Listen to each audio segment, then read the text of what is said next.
Good afternoon, Abnormals, and welcome back to the Ministry of Abnormality YouTube live broadcast. I'm your host, Abnormal, and today is Tuesday, May 16th of 2023. Welcome back to my show. It is a weird Tuesday. Oh no, actually, the Tuesday itself is kind of the same as every other Tuesday. But yesterday was the final class at the university, so it feels weird. Anyway, here we are. I see in the chat room we have Mao and we have Pew. Hello, beautifuls. How are you? What's up?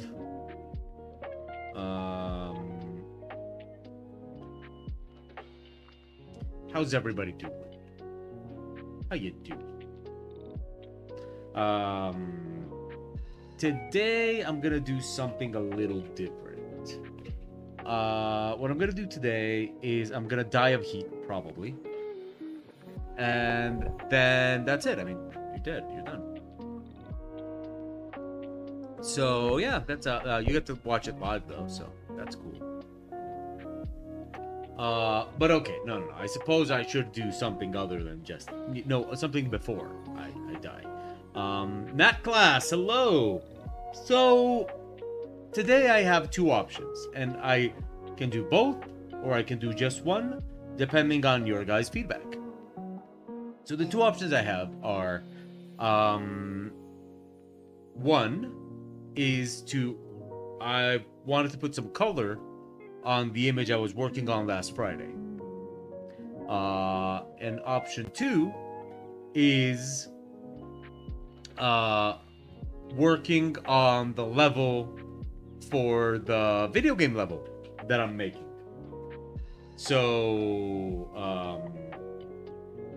is there something you guys would like to see more today? Is there something that you guys would like really like to see right now, or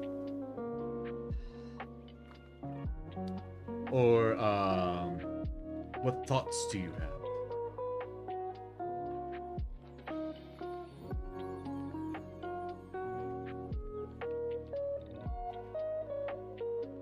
And Mao escapes. So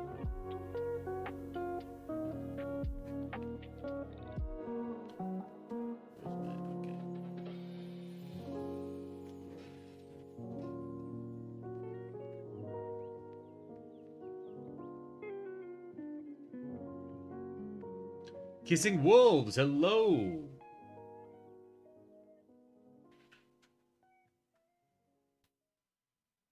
How are you?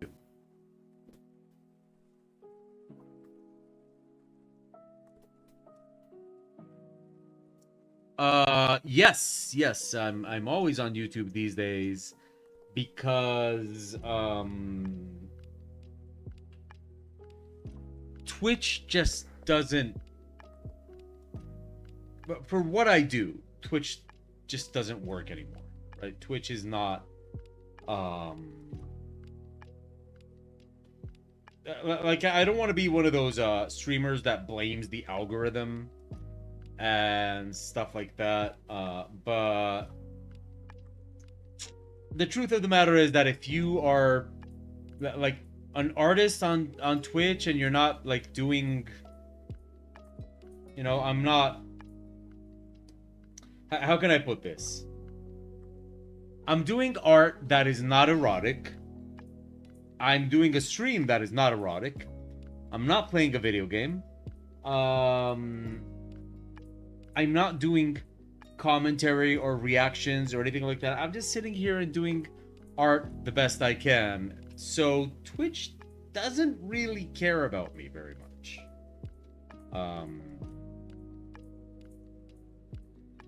Now, granted, it's not like YouTube is fascinated by me either.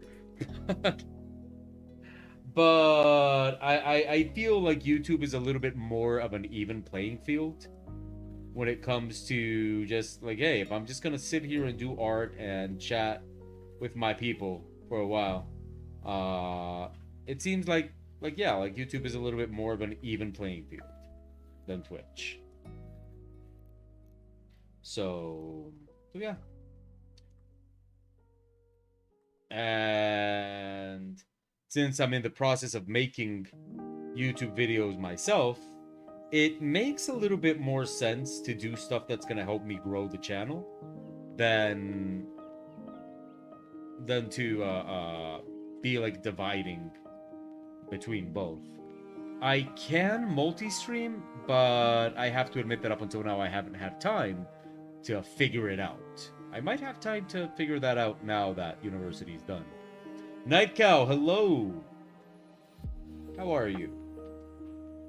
Now, it's funny that I say university's done, university's done. I don't know if I can stream next Tuesday. I don't even know if I can stream next Tuesday. Because I have to go receive finals at the university. Night Cow, hello! And Sabrina, hello! Yes, so Sabrina, I was asking people in the chat room, but they had, like, no feedback for me. So today I want to do two things, but I wanted to know if you guys had any preference in what you would like to see today. So, oh, also Nightcow. Nightcow wasn't here at that moment. And I don't know if Kissing Wolves was here yet. So, the two things I want to do today are work on this image or/end work on the video game level. Now, I don't know if you guys have seen the video game level. It's not visually like a big deal, you know, because I'm still putting together. You have not seen the video game level? Oh, well, wait, I'll just show you. Okay, wait. So what I did is, let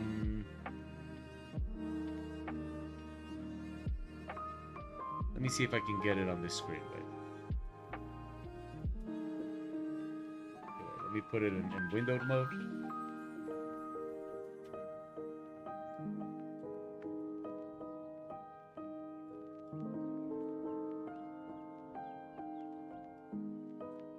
So, this is, it's not a real level for the video game. It's basically what I do to measure distances. So, for example, with this, so, you know, I have this placeholder character, right? That can jump, double jump, crouch, roll, climb, stuff like that. So what I do with this level is I'm measuring how high I can jump, how high I can double jump, how far I can jump, how far I can jump when I'm walking, how far I can jump when I'm running, how far I can jump when I'm double jumping, stuff like that. So, for example, as you can see here, he can jump 2 blocks.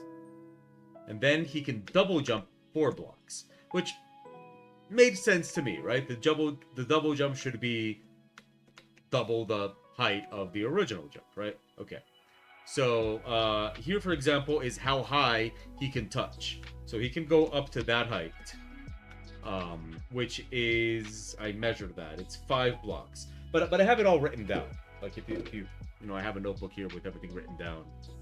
Okay, you can't see the notebook. NVIDIA is, okay, there's a notebook, but everything's written down. So yeah, he can jump that high, and of course you can hang and move around. And here, with the double jump, it adds another 2 blocks to it, right? And you can also, I don't need the gameplay to be perfect, because that's not why I'm making this level, right? I'm making this level to showcase the art, but I do want it to work, right? So walking jump, you can jump up to 6 squares, but it's a tight jump. So with this, I know how to make the level. Here's a running jump. And this is a double running jump. You know, when you're running. This is a climb wall. So I needed to see how high the climb wall needs to be so you can't just bump into it. So that's the climb wall. And this is my favorite, the ramp. So you can just walk down the ramp. The end. Or if you run down the ramp, you slide. And it was a pain to do, but I managed to get it so that the momentum of the bottom loop actually propels you forward if you hit jump at the right time. So I wanted to see how far you can make a jump by using that, right? So you slide down the ramp and okay, missed the timing on that one.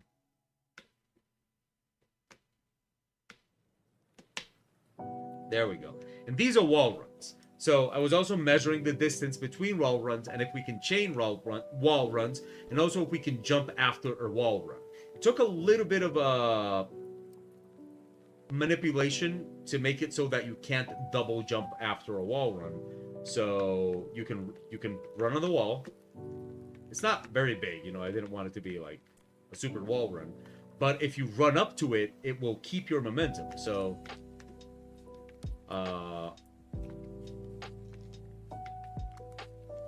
right, like you can do that, then you can get there. And also you can wall run and you can jump off of it, but you only have one jump.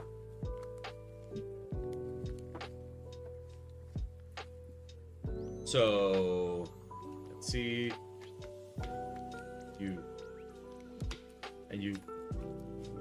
and then finally you can hang and go that way. And I had to program this so that when you roll, you can't stand up, because if you can stand up while you're rolling, then you clip into the scenery, and that becomes a mess. So you know you don't want to clip into the scenery. So, and this makes you roll automatically. Actually, like if you touch it, it rolls automatically. But you can't run and roll. So you can, however, run and climb, and I need to fix that. Because it makes no sense that you could, like, go that fast. That is like some fast climbing, so no. I need to remove that. So anyway, yeah, this is a distance level. Basically, the idea is that it helps me measure everything that I want to put into the level. But if you look here, the plan, the major plan is to do this. So this is the level designed in terms of how it will teach you the different things. So right, like and I'm also adding all the narrative elements, because the idea of this whole project is to make a level with my art, not necessarily to design a gaming level, right? I'm not a level designer. I'm not a game designer. I'm an artist. So the idea is that the whole gameplay of the level is secondary. The idea is that the level shows my art, but I also want to tell a story. So, you know, it has like different elements that help teach the story and stuff like that. So anyway, I also made it so that it's actually quite easy.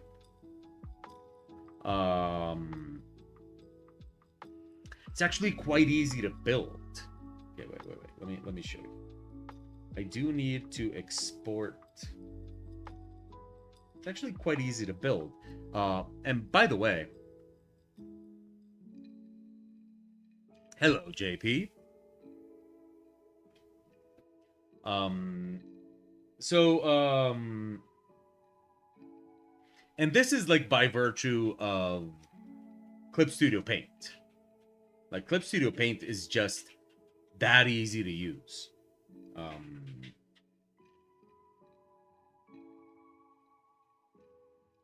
mean, sure, it's got a learning curve, but the learning curve is nothing. It's seriously so easy. Okay, wait. Let me open it. Wait.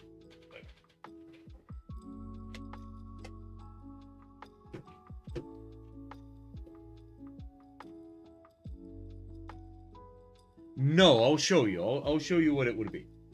Let me open it up and I'll show you what it would be doing.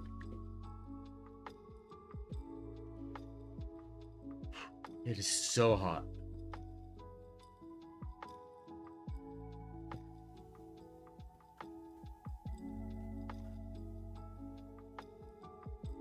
Do you think we should increase the power? But it's too noisy. It's not too noisy for you?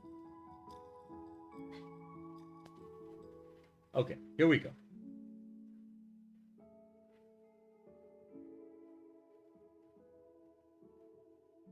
You can put on your headphones if you like. Okay. Okay, so check this out. So what we do is I'm going to open Clickteam Fusion.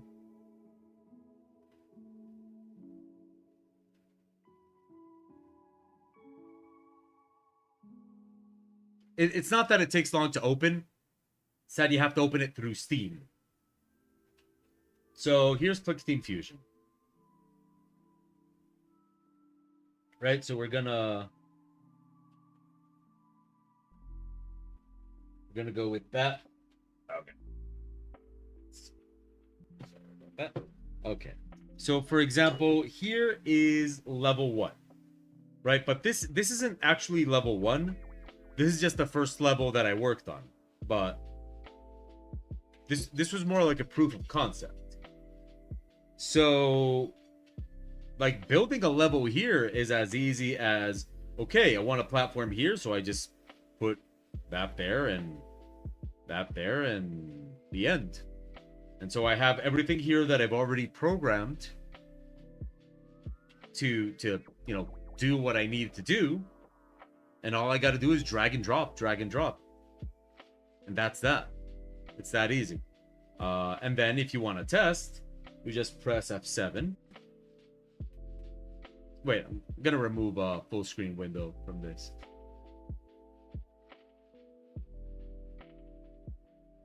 I'm gonna take away the full screen. I normally want the game to open in full screen, but not while I'm streaming. Okay, so that's a great question. Does this allow for your art to overlay the hitboxes? So this is wait, let me just, before I forget. Let's go with okay, I'm gonna take away those options and save. Okay, now it should open just on a window. Oh, okay, great.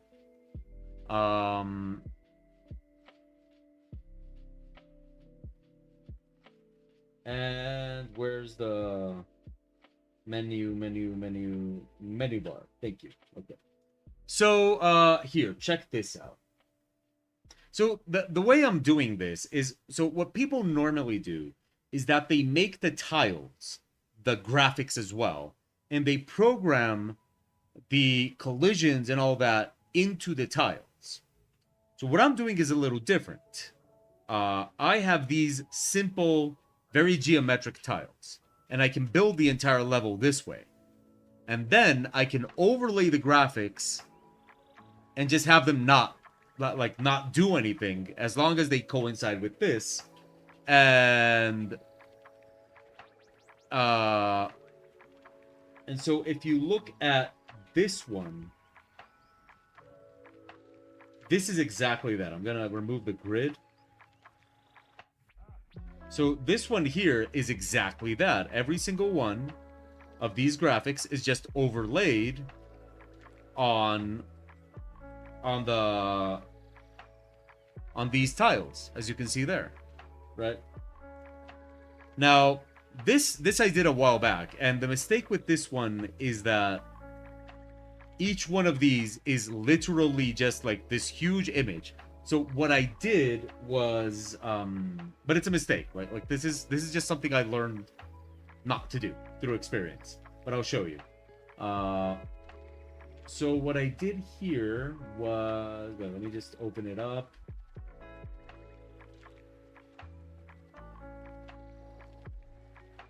Okay, here's concept art, and this would be.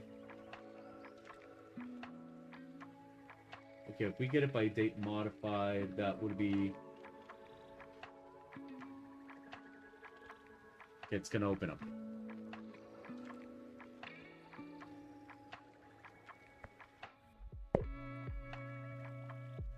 Oh no. This is definitely not it. So, what I did was not that.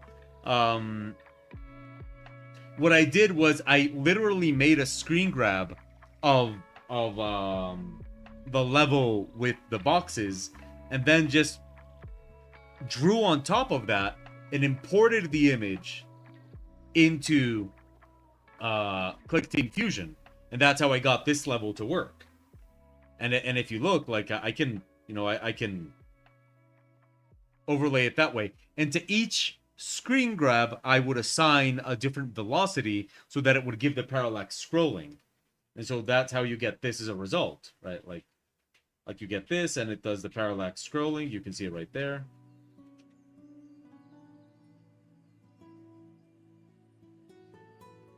So what I'm gonna do this time is I'm gonna apply the same basic concept, right? Like I'm gonna apply the same basic concept, but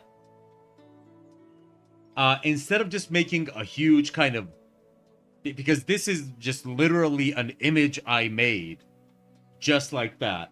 What I'm gonna do is I'm gonna apply the same basic concept, but at the same time make a lot of the elements modular, right? So that there are some elements that I will repeat throughout, and elements that I'll make to fit in with each other and stuff like that, because I wouldn't say that it's impossible to just manually draw an entire game. And I do think that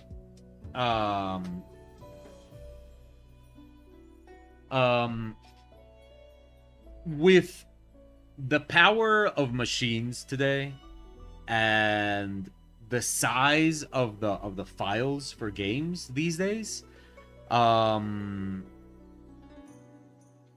you could easily just make an entire game that every single part of the game you drew by hand. What is called bespoke graphics, right?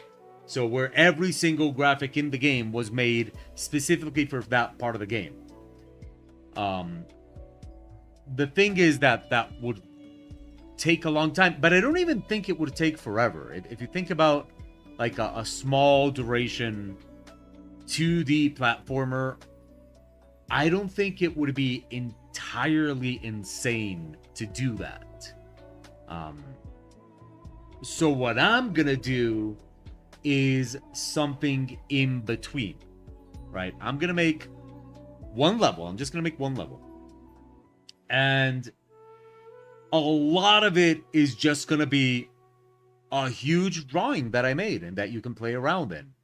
But I will make a lot of elements kind of modular and stuff like that, so I can move some parts around. I'll have some elements, like for example the starting area and stuff like that, that are going to be just exclusively drawn for that area. Just bam. Kind of like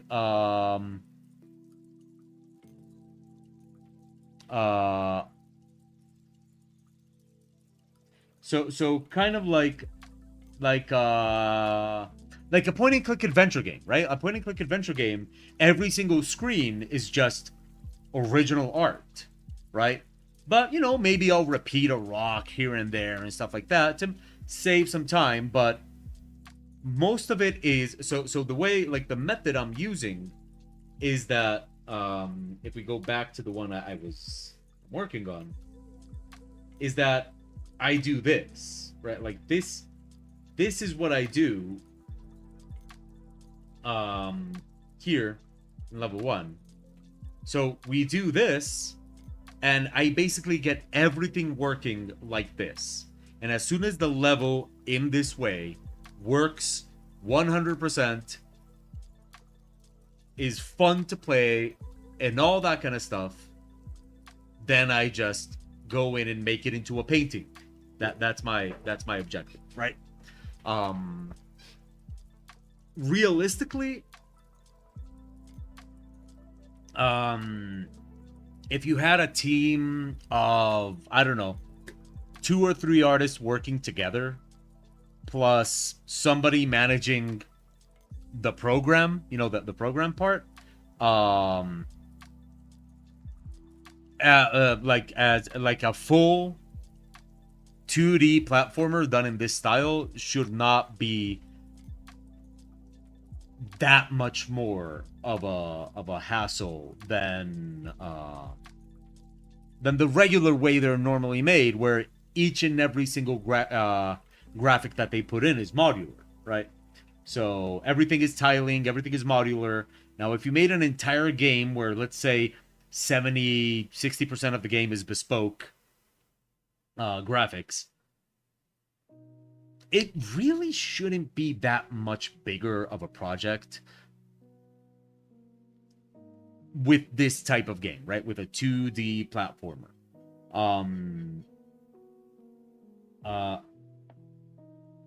So yeah, that's kind of like what I'm trying to do here. And yeah, you pretty much get it working, you pretty much get it functioning, and as soon as all this is done, you can test it, right? So this was just the level I made to test out all the mechanics, right? Make sure all the mechanics worked. I can roll uphill, I can roll downhill, I can fall and double jump.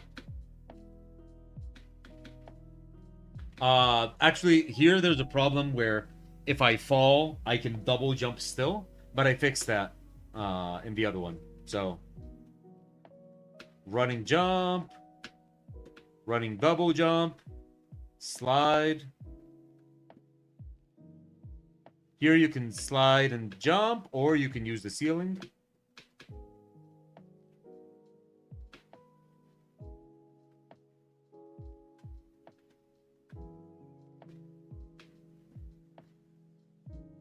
Well, here you have to roll. Wall run to make it. Slide down, slide down. Make it to the wall jump, and oh, okay. And that's it. So, now my idea is, okay, now let's grab that level design that we made, which is, should be,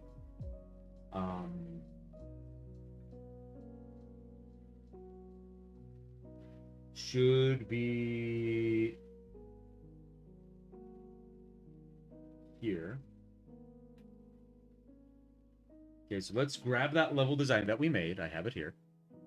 And let's start making that level. So I'm going to close this one. Close, please. Thank you. No. And here we're just going to add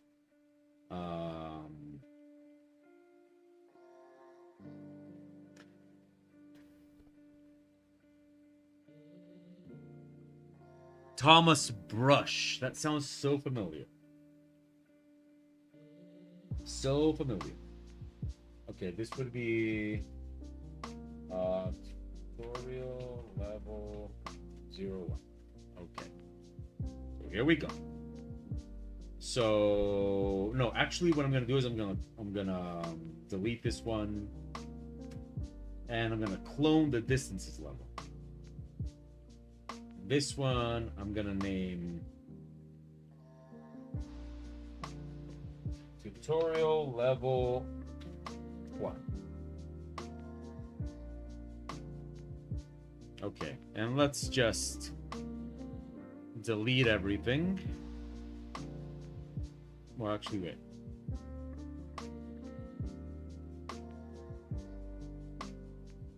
I'm just gonna keep the main character there. Oh yeah, I've seen Pinstripe. Pinstripe is beautiful.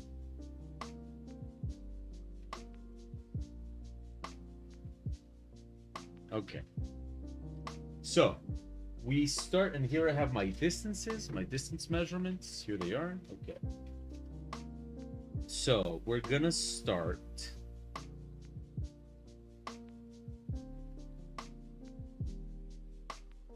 Now, if you guys are there thinking, like, you know what, I'd rather not watch this, go ahead and let me know. I get it.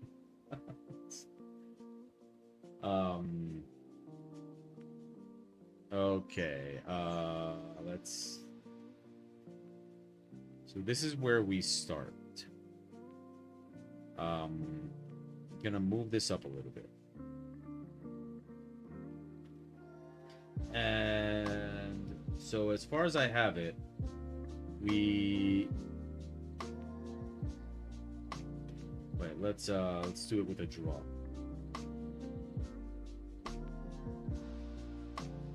And let's duplicate. Okay, let's go with maybe 10.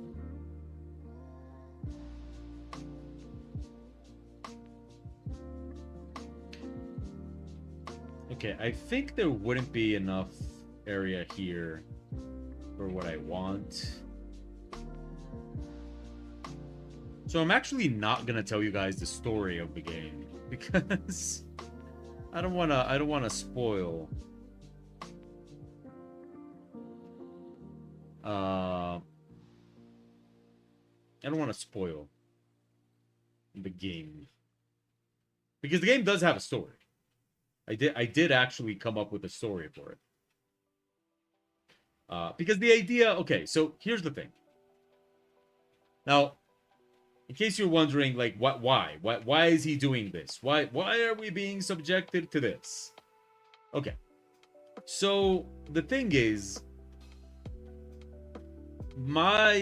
I told you guys about this. Like, my dream is basically, I want to make a 2D platform game, but not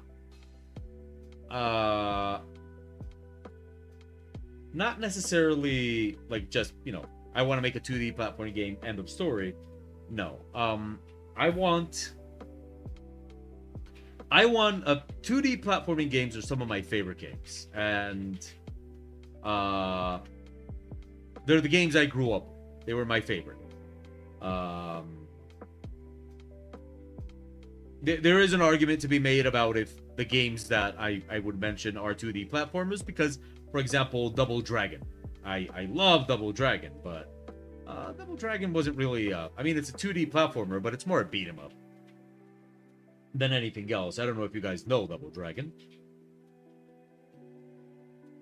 But, you know...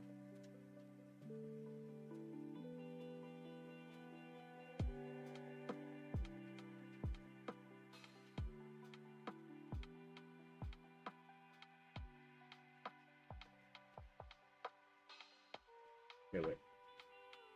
Why are you showing up without the menu? Okay, why are you showing up without the menu?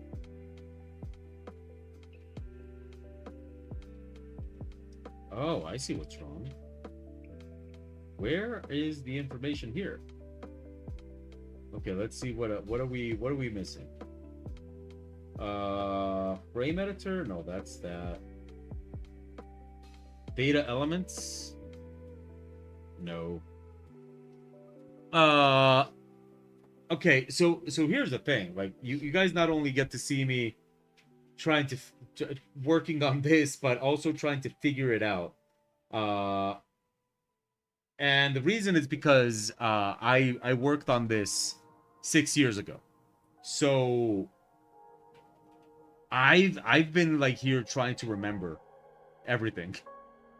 Like, just like, okay, how is it that you do this and that and whatever. Okay, anyway. So my, like, one of our, I have an artistic bucket list, like everybody else does, you know. We have these art bucket lists, stuff we just dream of doing and all that. And a great big part of my bucket list is that I want a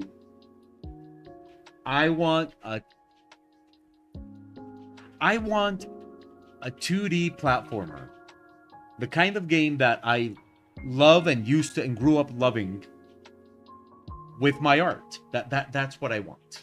Right? Like that's what I want. I want a 2D platformer with my art. And so basically, I frequently send my portfolio out. I frequently send my portfolio out to video game companies and stuff like that. And the thing is, well, I don't have a portfolio for that, right? I don't have a portfolio for that. I have a portfolio that is for illustration. I don't have a portfolio for video game art. So it's not weird that I never get the job, right? It's not weird that I never, that it's never me, the one they pick, right?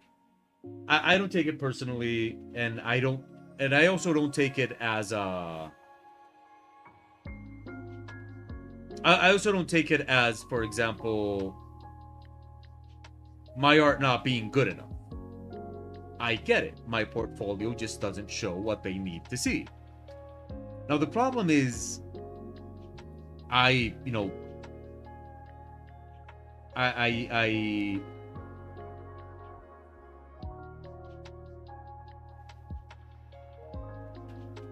am very, very, very specific about what kind of video game I want to work on. I don't want to work on Call of Duty. I would find that to be so terribly boring. I don't want to work on even some of the games I love. Like, for example, one of my favorite games, Dying Light. Although I haven't been able to play Dying Light 2. I would love to, but that's not the point. Even a game like Dying Light, I would love to play. Even a game like Dying Light, I would find it terribly boring to work on a game like Dying Light, because it's all just realistic stuff, right? It's all just realistic stuff. It's all just a bunch of photo bashed art, and I'm not into that, right? I'm not into that kind of thing.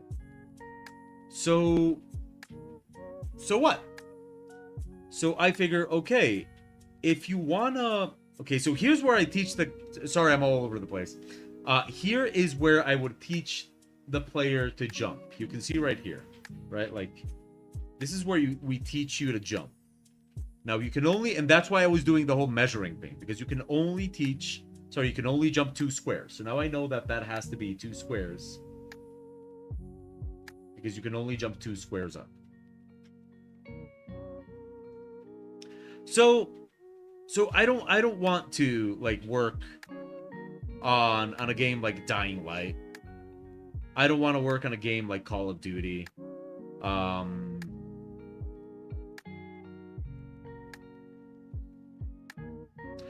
Actually, Mal,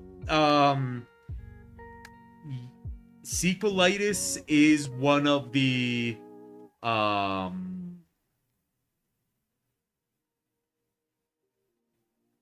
is actually a source of information for my for what I'm doing here. I am actually Sequelitis is actually very, very useful for me in that sense. I learned a lot about level design from watching that.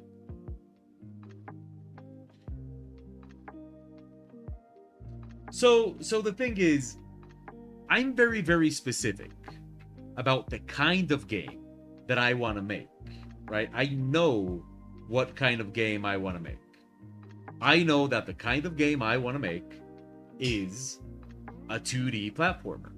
That's it. That's what I want to make. And because of that, because what I want to make is a 2D platformer, it's so incredibly specific, right? Like you're not gonna, there's not like a ton of job offers for 2D platformer artists. Like that's not something you see a lot. So okay, you can make that jump, you can make that jump. Okay, now can we make this jump? Yes. Okay. So basically, here I teach you, well, here I'm teaching you to walk, right? Teaching you to walk. There's a bunch of story elements in the background. Here I'm teaching you to do the single jump. And here I'm teaching you to do the double jump. That works. Okay.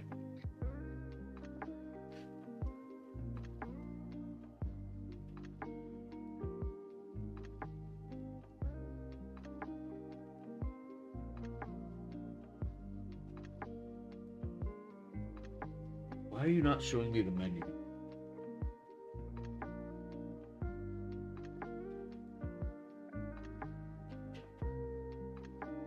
Okay.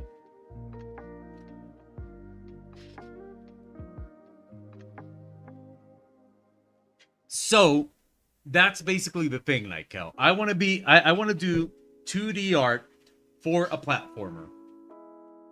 But I am, you know, I understand that it's not the most common thing. So I can jump 6 squares. Yeah, let's make that 5. I'm only teaching you, so let's make that 5.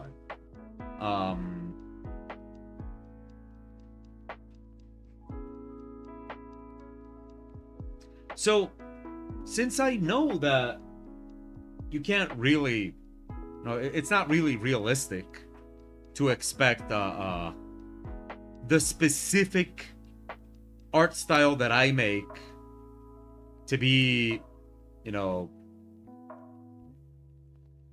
to just show up, right, in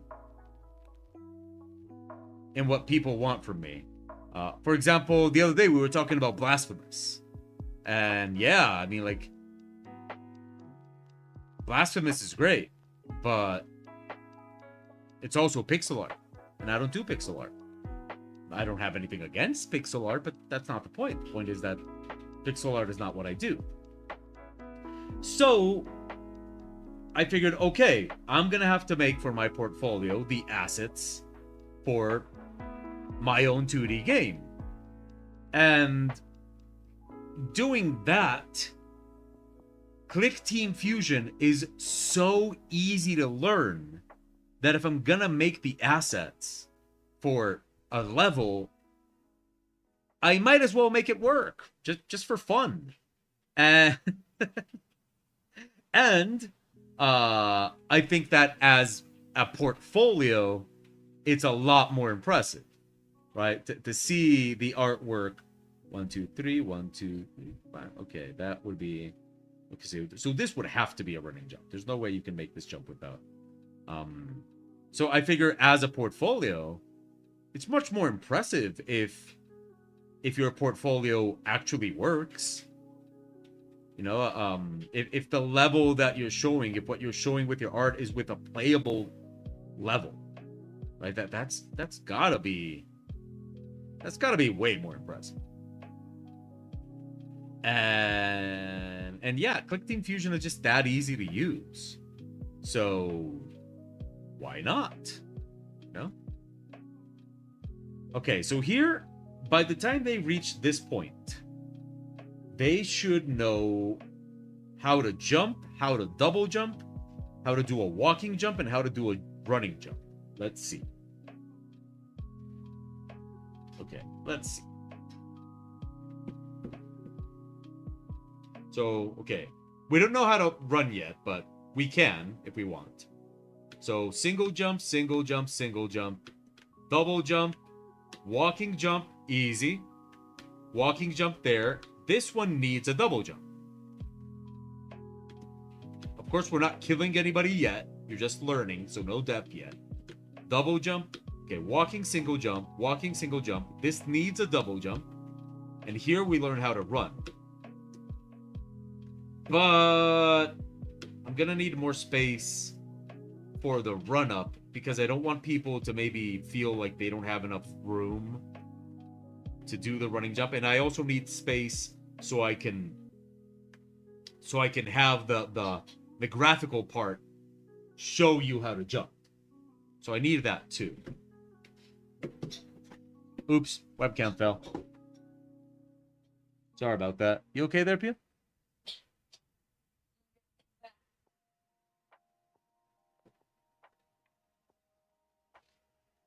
Okay.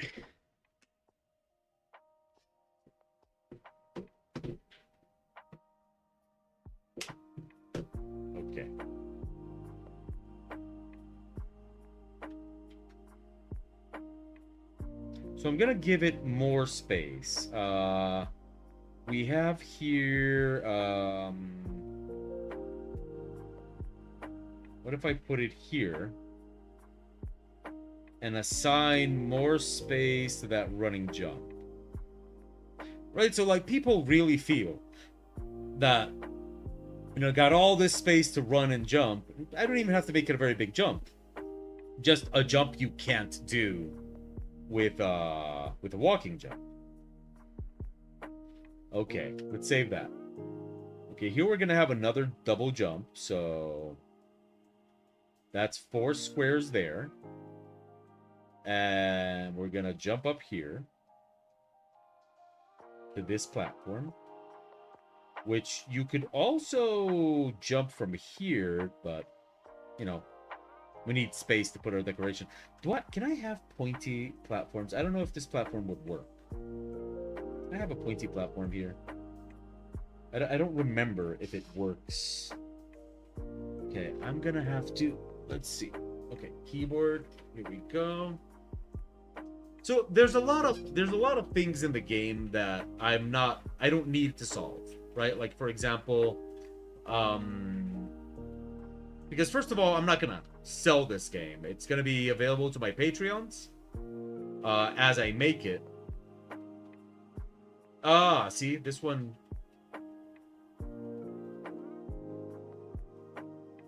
Okay.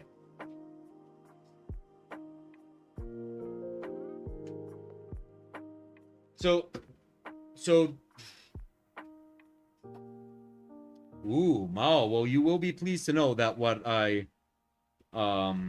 it does have a story. It does have a story. And it is cool. But I don't want to say anything about the story until there's actually, you know, art to make. But look at this, like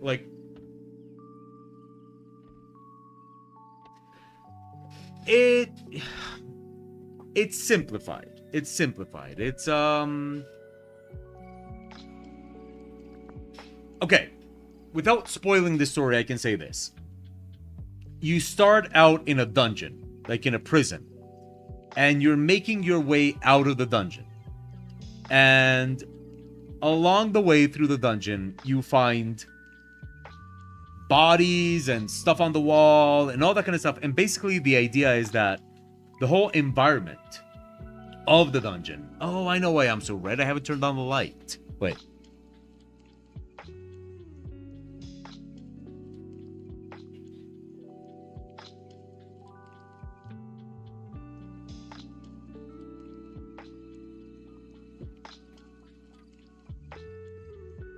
So the idea is that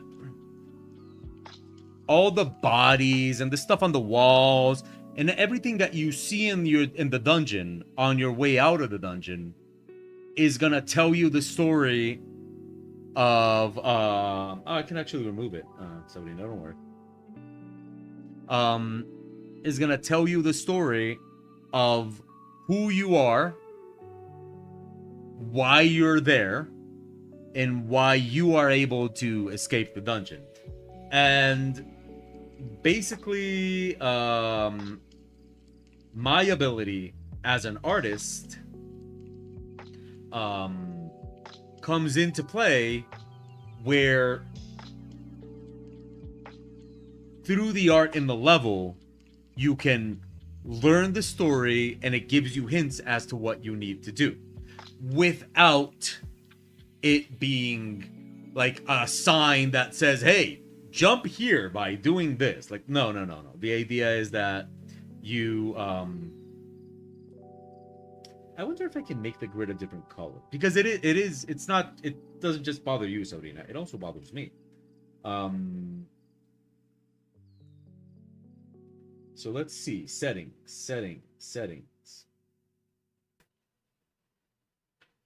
Where's that properties folder? Help, tutorial, tools, preferences. This is where we're gonna see change the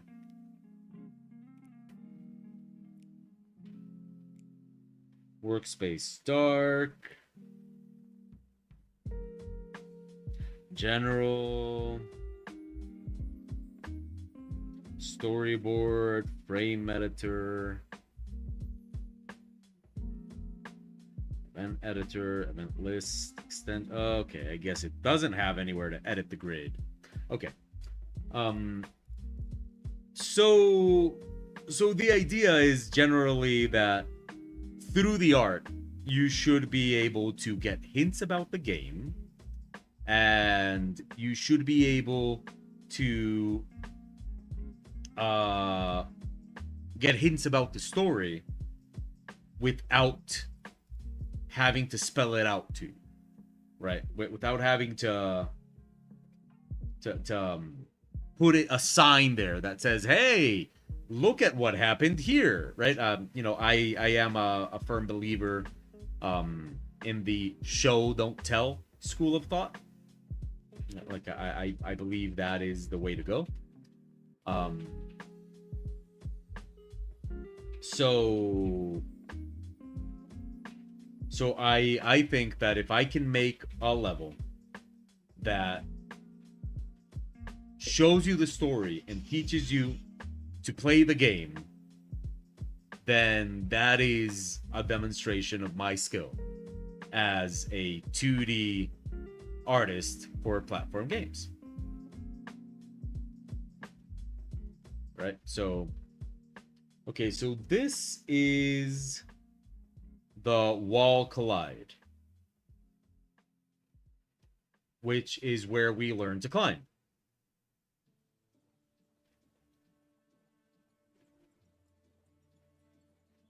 This is where we learn to climb.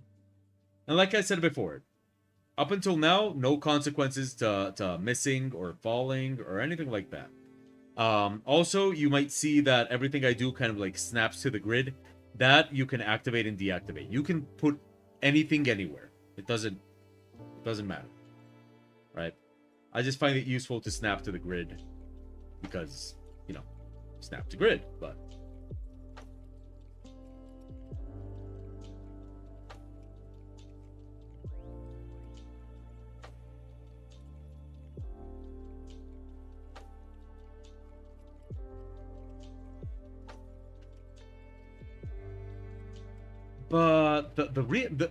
the real beauty of this is that I'm literally about 5 to 10 minutes away from finishing this like what I was showing you here, like this. I am literally 10 minutes away from finishing this. Like it's just it's that easy. It's that that's the beauty of it, that it's that easy.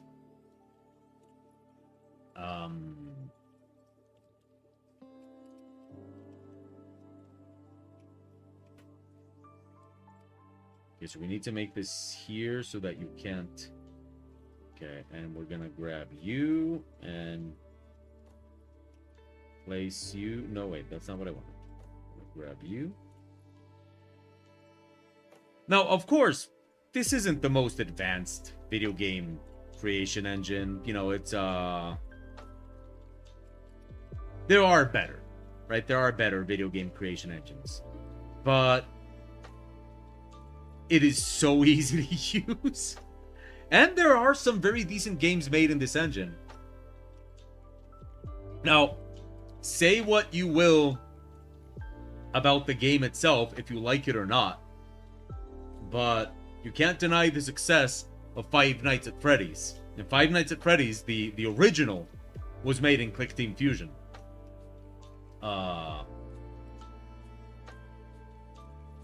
So there's that.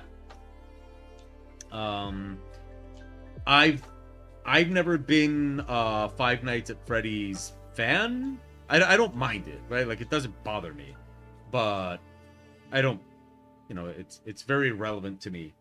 But a game I do like and I do love was made in Clickteam Fusion, which was actually the one that inspired me to do this, which is the name just left my mind. Oh my god. and it's such a good game. Oh shit. Okay, wait. Uh,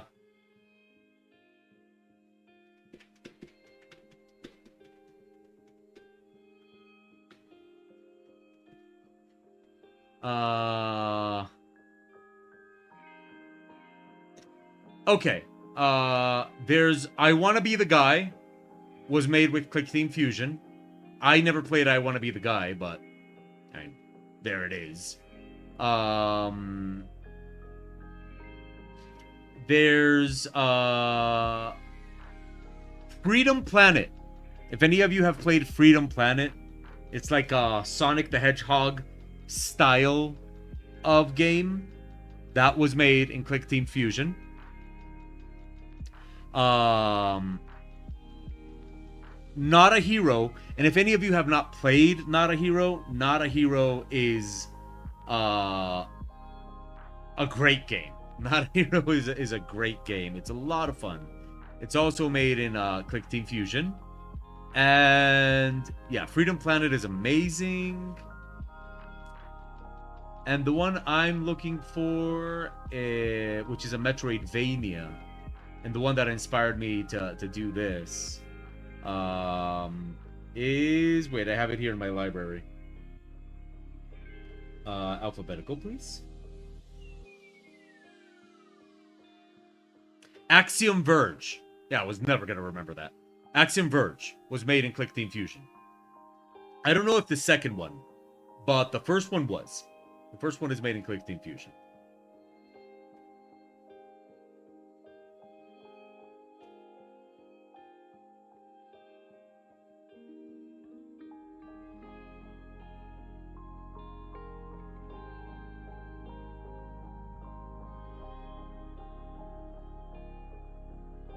Now, you might notice that most of these games are pixel art. So, there is that. I love pixel art, don't get me wrong. I absolutely love pixel art, but I'm not gonna do pixel art. Okay, what is the height of the crouch? I didn't register that. Okay, wait, let's just save here. Go to distances. Okay, here I put it with 2 blocks. Let's continue with 2 blocks.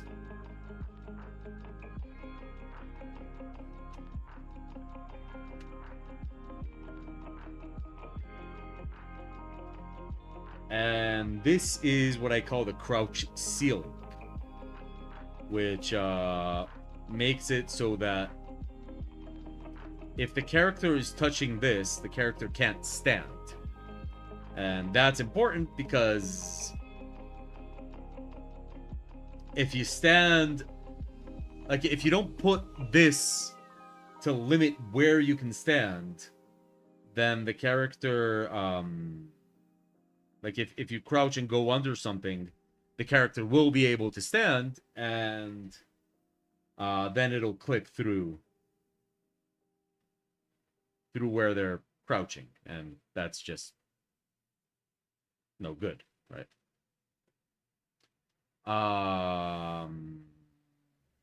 We're almost done with the tutorial level, or at least where I teach the basics.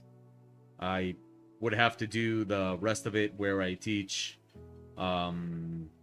sliding, spelunking,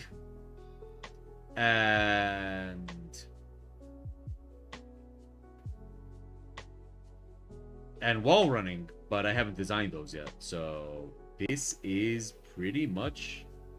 that's it. Okay, Mo, see you Friday for the art challenge. Okay, so this... oh, wow, this is actually it. Okay, well, let's try it out, and then we'll go back to Photoshop and work on what we were working on. I didn't expect it to go that fast. Okay, so this here is the initial cell while you wake up. Like, this is your dungeon cell. Okay.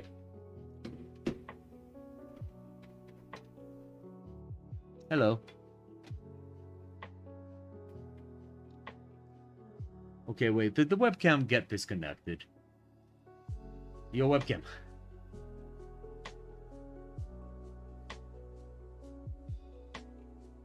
Webcam.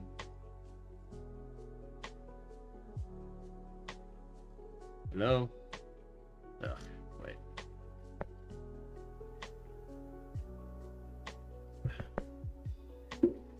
Okay, wait. Where are you connected?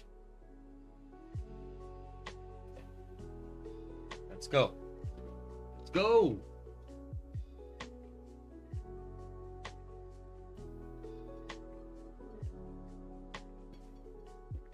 Ah, there we are.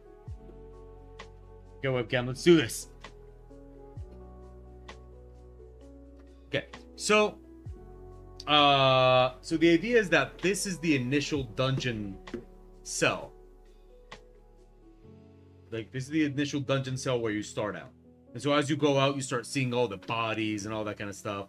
And here there were to be a door. But that door is knocked down. So you go down here, and then you start jumping. Of course, there's graphical indicators that you need to jump here. You double jump, walk and single jump, walk and single jump, and here you have to walk and double jump. Then running jump, then double jump again. But you can double jump from here. Okay. Double jump from here. I need to put the barrier there so we can't jump off the level. Here we do a running jump. Can we make it? No. Okay. I need to make sure that we can't make it no matter what. So you have to run and double jump. I love it because it's an almost, right? Like, you can almost make it. Come on. Okay.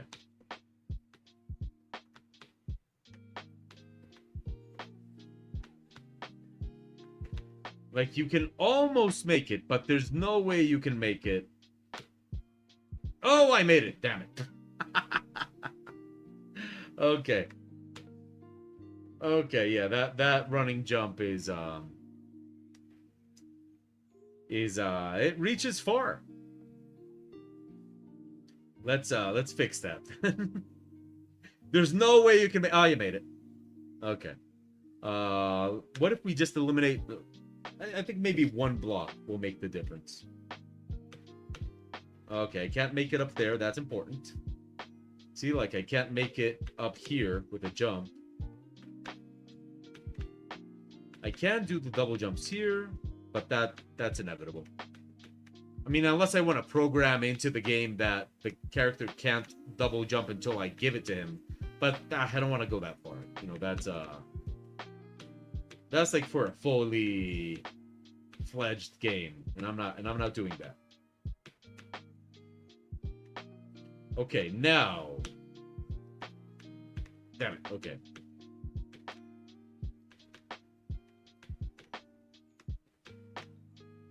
Oh, wow. Okay, this. You have to. So the thing is, you can double jump at any point. So you have to really double jump at the apex to get that full height.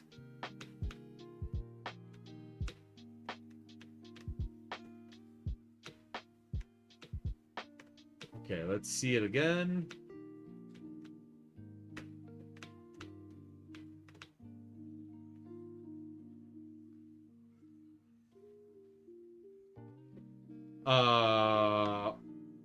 Okay, I think that's well enough. When do I know that I have to stop designing the game and start creating the art for what I have made so far? I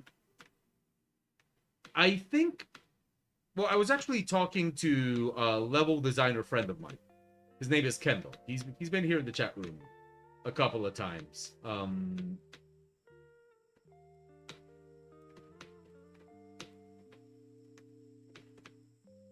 He was asking me about what I'm doing here, right? You know, like, what are you doing and stuff like that. He is a level designer. Wait. Okay.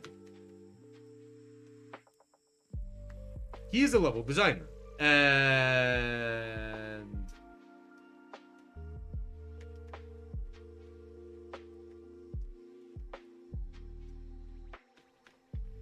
Exactly, yeah. I'm not planning to make a game. So, when do I know to stop, right? Like, when do I know, okay, this is enough? Now, I do have some objectives. Okay, webcam. I need you to... Webcam. Come on. Work with me. Come on. We're supposed to be a team. We're going back into Photoshop, webcam, so behave. So, what I was telling Kendall is that the whole idea of the project I have here is... What the... Oh, right. This is Photoshop Beta. So, the whole idea of what I have here is that it's a showcase for my art. Now, as a personal kind of thing, I want to make it into a functional game, but it's just one level. So right there, I set a scope. It's just one level. It's not more than that. Now, I'm going to add a save point feature, a loading screen. Sorry, not a loading screen, a startup screen, a save point feature. I'm gonna add those for two reasons. The startup screen I'm gonna add because, hey, it's also art, right? So you're also showcasing art on the startup screen. The checkpoint feature I'm gonna add because that's actually what I determined is gonna be the determining. Yes, that's what's going to determine how far I go. The idea is that this is a level to showcase my art. So I work on the gameplay enough that, first of all, it allows me to showcase my art. And second, that it's not annoying to play. If it has bugs, if it's like, if you play it and you go like, oh, I would play this forever, or like, where's multiplayer? Like, that, none of that matters, right? It's, you can play this, appreciate the art, and it doesn't annoy you to play through it. Because if it annoys you to play through it, then the art will suffer, right? But here's the thing. My mentally, what I'm thinking is, is there any other way of thinking? What I'm thinking here is, the ultimate way to showcase 2D art for a 2D platformer is in an actual functional game, right? That's the ultimate way to showcase it. To see it actually in action is the ultimate showcase. So you could ask, for example, okay, then why isn't it just a level where you can walk around the end? Yes, but in a good game, the art also helps the mechanics of the game, right? So, for example, good 2D art for a video game should also be able to give you visual indicators of where you're supposed to jump. If you need to crouch somewhere, the art should be able to give you indicators of where you're supposed to crouch. The art should give you indicators of where you're supposed to go. So if I make a level where you have to do those things, like climb, exactly, there needs to be visual hints of, hey, this is a wall you can climb. Hey, this is somewhere where you can crouch. Hey, you can hang from the ceiling. You can slide down this ramp. You can run on this wall. So that is part of the 2D visual design of the game. So I included those elements into my level so that it's like, hey, look, I also know.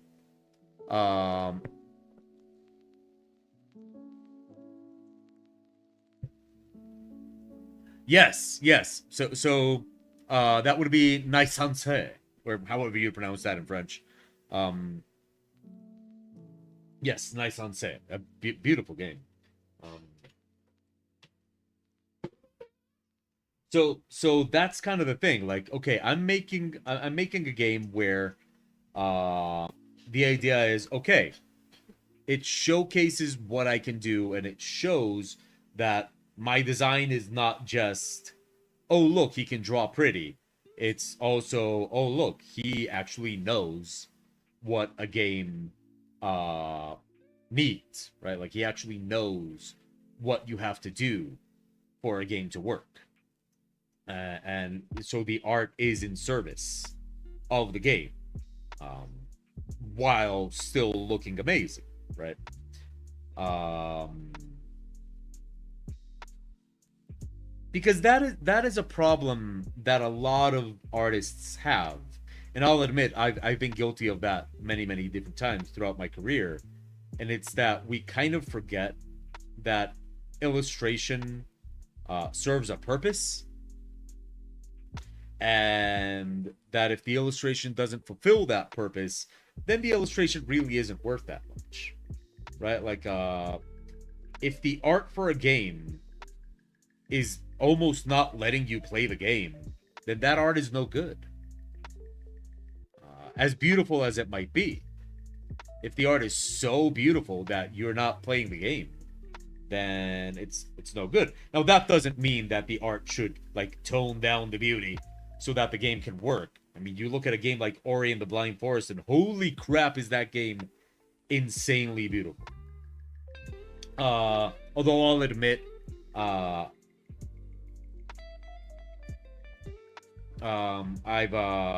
I'm more partial to Rayman. Um,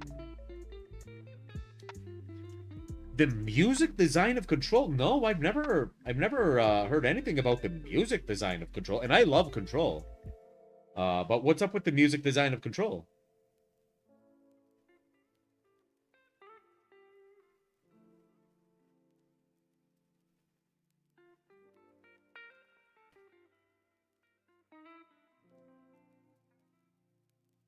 Oh, okay. Also, how rude of me. I haven't asked any of you about your weekends. How was your weekend? What did you do this weekend? What did you tell me about your weekends? This weekend we Oh, Mother's Day. Mother's Day was this weekend. Um so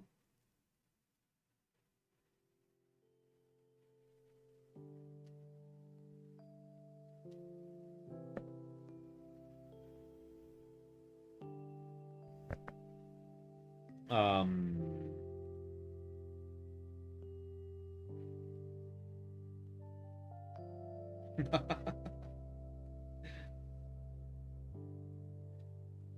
um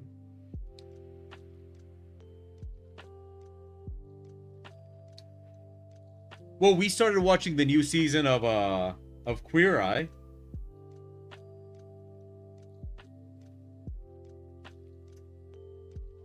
I don't know if anybody here is into Queer Eye.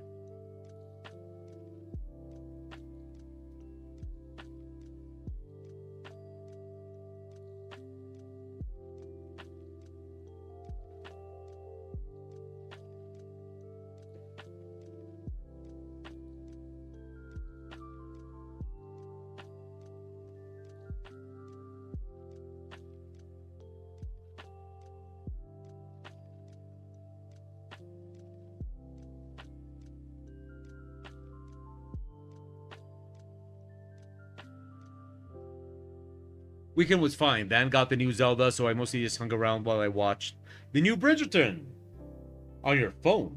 Oh, okay. Um,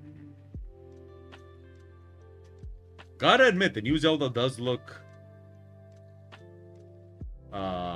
really good. It looks great. Um, I played Breath of the Wild, and while I liked it, I did have some complaints, and it seems to be that they fixed my complaints. So who knows? Maybe I'll play it someday. I don't have a Switch, but yeah. I did have some complaints about Breath of the Wild, and I'm very, very pleased.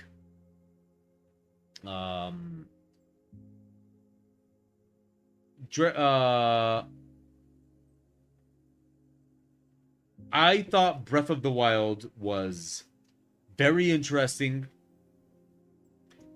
really quite fun to play, but at the same time, I thought that the game got old pretty soon. I thought that the game played all its cards way too quickly, which some people like, but after a while playing the game, I was kind of feeling like, don't you have anything else for me to do? Like, I already did all that. I don't want to do that. Like, I want to do something new. And I think the game played most of its cards, not all of them, but most of its cards way too early. Like, you know, you kind of, I kind of got this sensation that the game had shown me everything it had to show me very, very early. So while it was fun,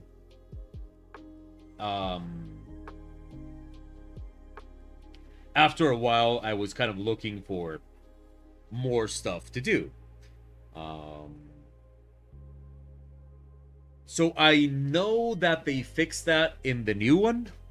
I know that the new one has way more stuff to do and way more ways to get creative with it and stuff like that. So that right there is like, okay, that looks very promising. There's way more stuff to do.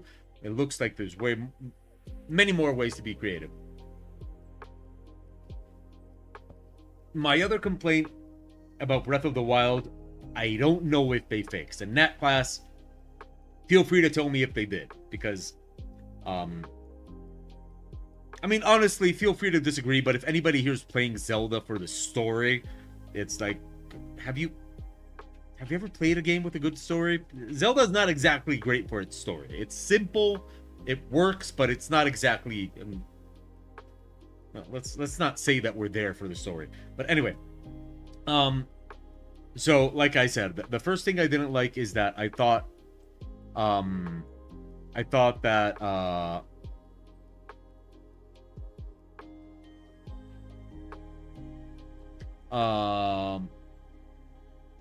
that the game played its cards too early, that I pretty much saw everything the game had very, very early. But the other thing is that when the game would show me something interesting,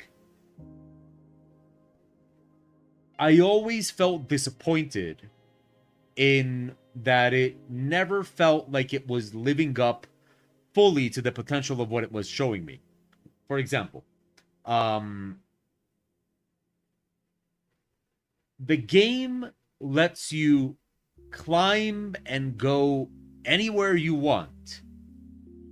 But once you defeat those, I forgot what they're called, you know, the giant animal machines, you can't go back to them.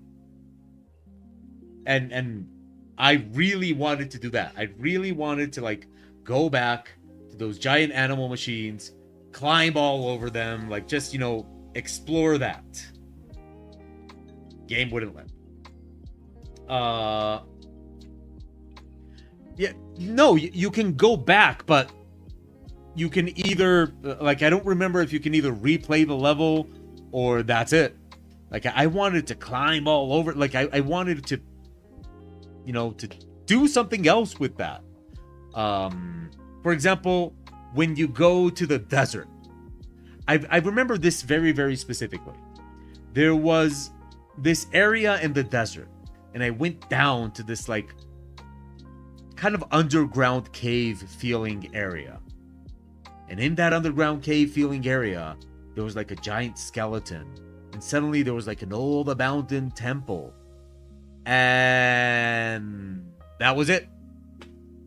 That it's like, this is interesting. I bet a lot of interesting things happened here. Some time that is not now. like every single time I would find something that would make me think, oh wow, this is fascinating, I would leave thinking, well, that could have been more. That could have been more interesting.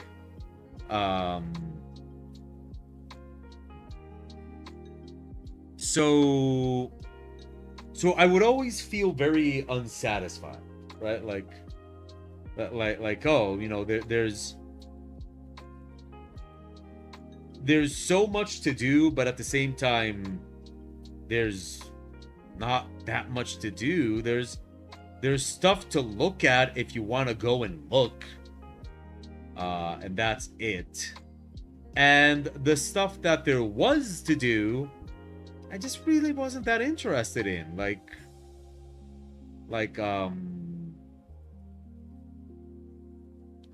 for example, oh, you can build a town.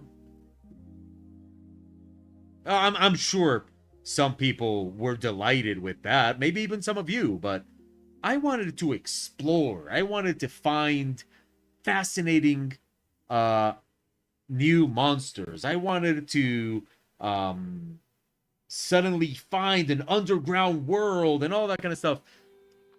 And the moment I said, okay, I like this game, but this is the best example of why I don't think this game is as great as everybody says it is. And it's this. I was walking around the overworld, because, by the way, I never rode that fucking horse. That horse was so... Getting a horse and riding it was so inconvenient that I just ended up running everywhere I needed to go. The end. I just maxed out my stamina and ran anywhere I needed to go, because getting a horse was like holy crap, I feel like I could get a horse easier in real life. But anyway, so I was walking around the overworld, and suddenly that dragon. I'm like, oh my god, a dragon! It's beautiful, it's awesome, it's amazing. This is the best game ever. And that's it. You can shoot some arrows at it to knock off one of its horny thingies, and you can get it, and then you have it, and that's it. That's it. It's a dragon. It flies around. You can look at it. I think you can. This was a while back. I think you can cling on to it, and that's it. That's it. It's a dragon. The dragon. You can shoot a thing off of it, and then you have it, and that's it. Like this is so cool, but it's not. It's something cool to look at, but not something cool to do. So that was my major disappointment with that game. And the third disappointment I had with that game, which I do hope they fixed in Tears of the Kingdom, is enemy variety. I was like, oh, okay, come on, guys. You couldn't make a little bit more monsters for this thing? Like, I should be able... Well, I can't do it right now because this was a while back and I never bothered to remember their names. But I shouldn't be able to recite the names of all the monsters in the game and kind of count them on my hands. It was just such low monster variety, and I'm sorry, but just changing the color of a monster to me is not enough. So whenever I'm playing a video game and there's like a new monster, and what makes it new is that they changed the color, at that point I'm like, oh, okay, come on guys, put a little bit of effort into this, okay? So if Tears of the Kingdom fixed those things, I'm in. But I guess we'll see. I guess we'll see. It's like I admit it does sound like I'm here like, well, if Tears of the Kingdom does not cater to me, um, okay, Nat class, tell me about Control's audio, music. Sorry, music. Sorry, I went so long on why I don't think Tears of the Kingdom is that great. Sorry, Breath of the Wild. Breath of the Wild. I'll play Tears of the Kingdom once I'm done with Horizon Zero Dawn, and then I'll tell you guys how I feel about it.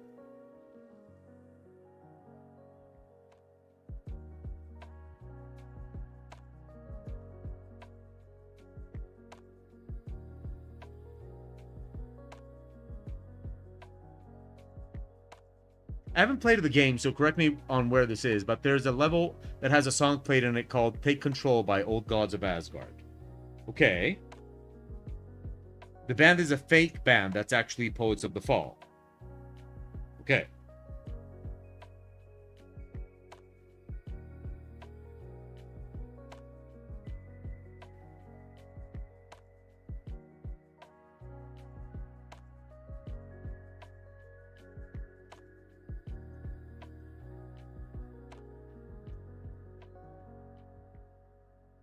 And the song is specially engineered to take up as much time as the player takes in the level. Ah, okay. That's pretty cool. Without sounding like it's cut off or without sounding like it's repeating. Oh, that's really cool. I wonder what level that is. Is that the maze, maybe? What level is it? Okay, let's see. Let's see what level that is. That game is phenomenal, by the way. Take control, old gods of Asgard.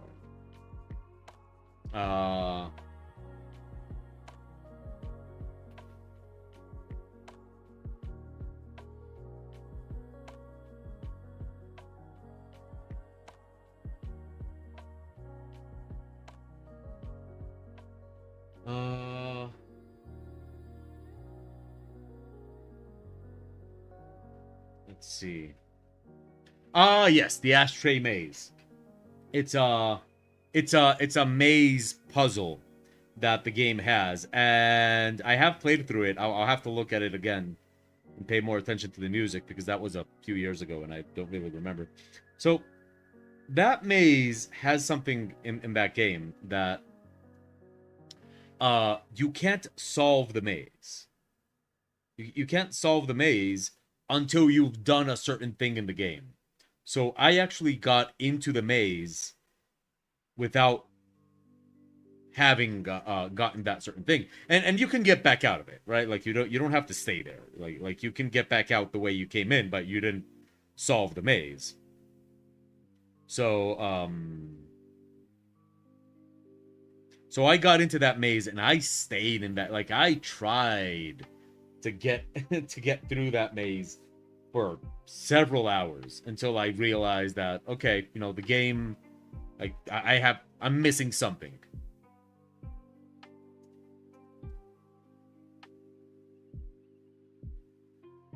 I love music that is designed to adapt to gameplay. I know that I sound like a broken record when it comes to Doom, but Doom does that too. Well, I mean Doom 2016, and Doom Eternal, if I'm not mistaken. And Doom, the music is engineered so that it all just sounds like one continuous soundtrack, but it changes. Like if you're, you know, if suddenly you're shooting stuff, it sounds different. If there's no action,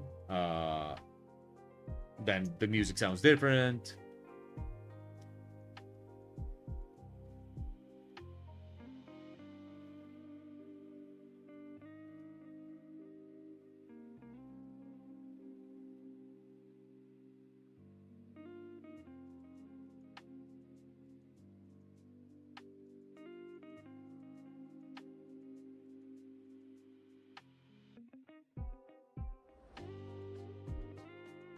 I haven't. I've played Remedy's other game. I played I did play. Crap. Names are escaping me today. No. Yeah. Max Payne 3.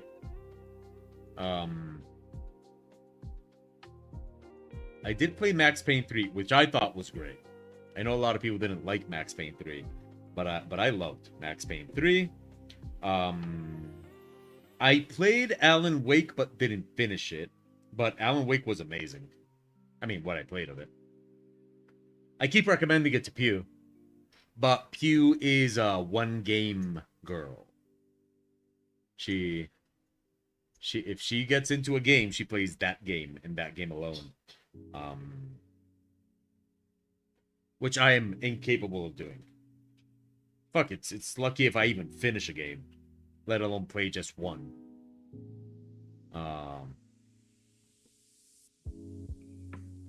Oh yeah, it's not it's not like she plays just one game forever. Although I do think a lot of people do that with League of Legends.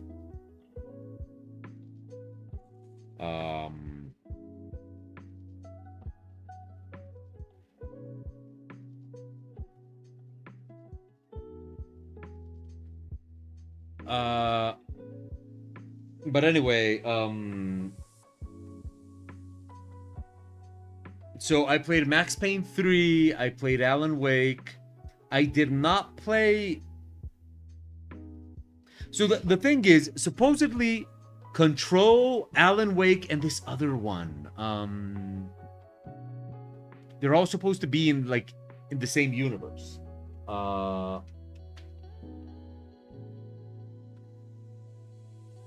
The one that Quantum Break, Quantum Break, Alan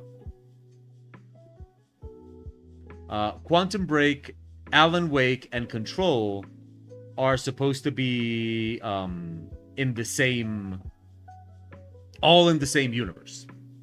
But I've never played Quantum Break, and the truth is, I'm not really interested in playing Quantum Break because it's kind of like an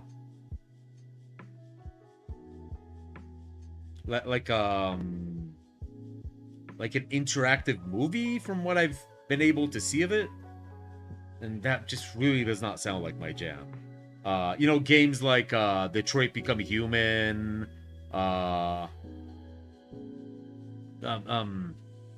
David Cage games. That other one, Beyond Two Souls, I believe it's called.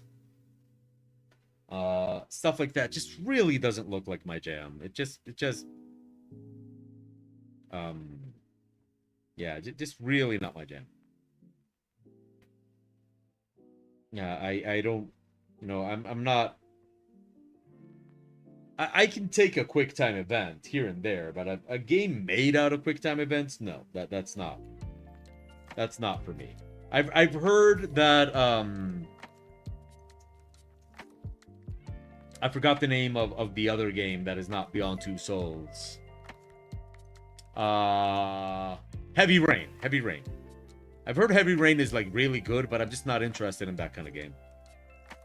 And Quantum Break or Quantum whatever from Remedy seems to be that same type of game, and no, not really into it. If I want to watch a movie, I'll watch a movie. If I want to play a video game,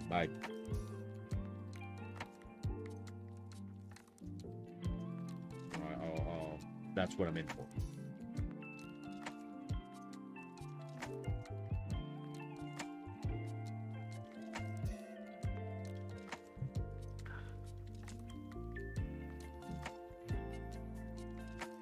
So, how was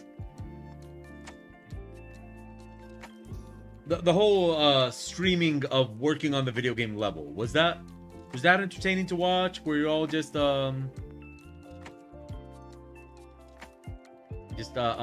wishing it was over?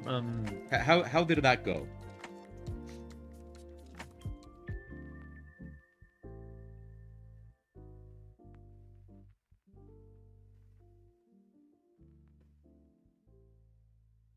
You were all just there like, oh my god, will this ever end? This torture?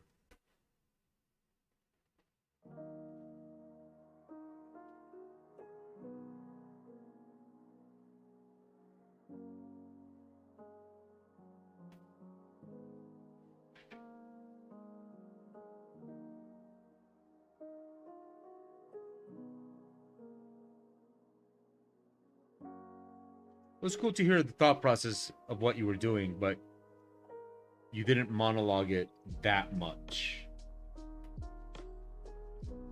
But is that good or wait, I didn't monologue that much? That doesn't sound like me.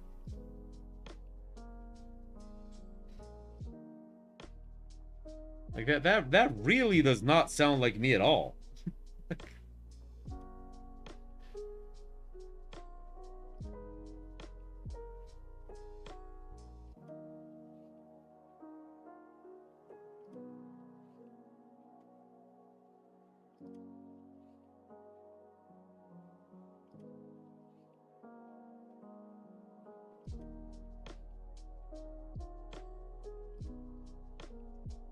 Okay, this color scheme is very Doctor Strange. I'm not gonna keep it, but for now we'll just continue with it so I can finish distributing the colors.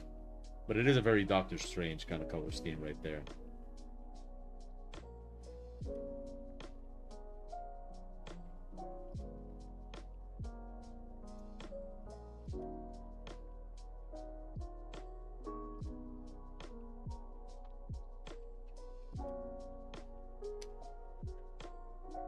Okay, so Nightcow likes it.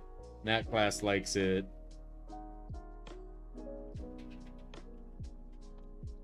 Uh,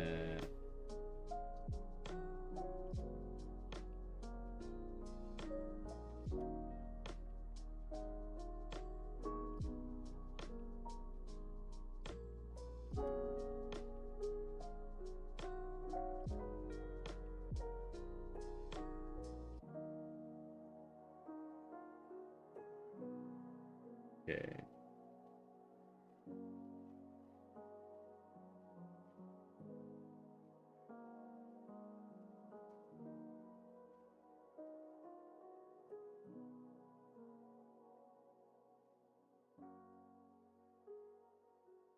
Okay, okay. Here we go.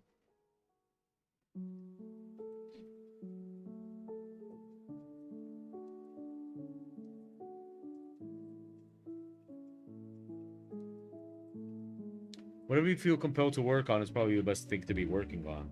Well, but you know me in that class. My brain doesn't work that way. I'm compelled to work on so many.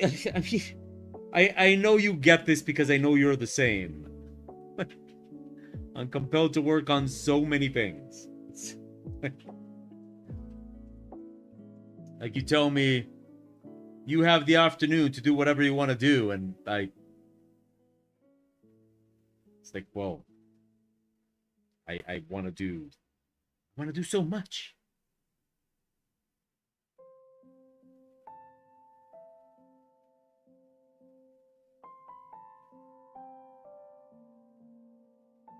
You just finished a sticker design, not the top of your priorities today.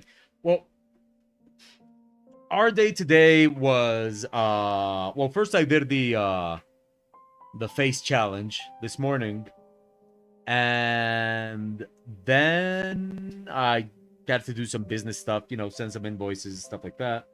And then me and Pew went shopping for an e-bike. So that's a really that's something we're really excited about. We went shopping for e-bikes.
go.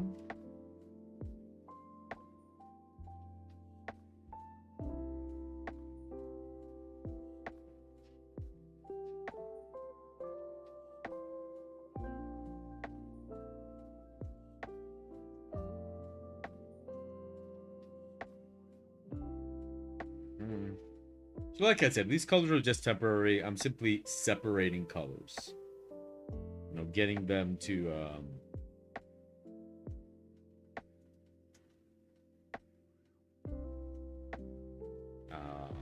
basically doing solid flatting here. So I can later on adjust all the colors accordingly. Right now she does look like a bad Doctor Strange knockoff.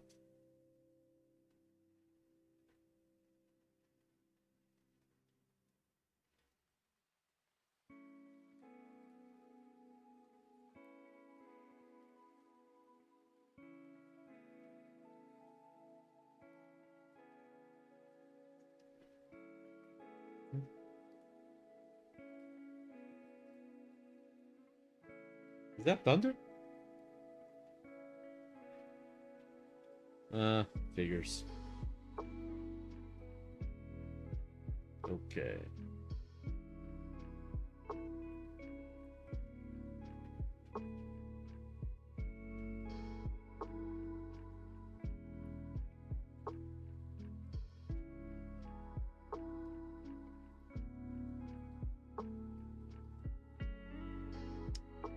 Simon, hello.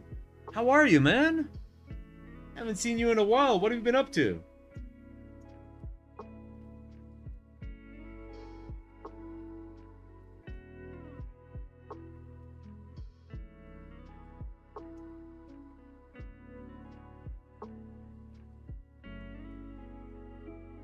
Still doing games all the freaking time? Where are you at right now?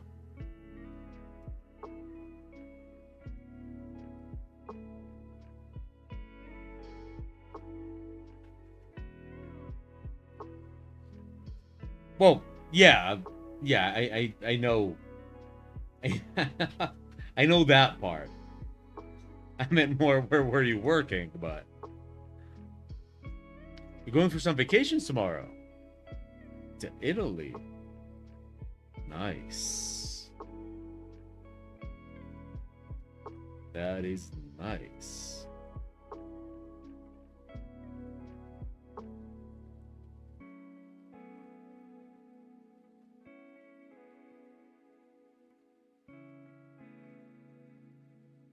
Oh, sure. I'll once I'm off stream. A postcard from Italy. Wow, people still do that. Cool. What? Oh, of course, yes. With the dick pic. I missed that part. Mr. Moko, hello. Wait, is the stream still going? Are we still? Are we still live? Okay, yeah. Still going here.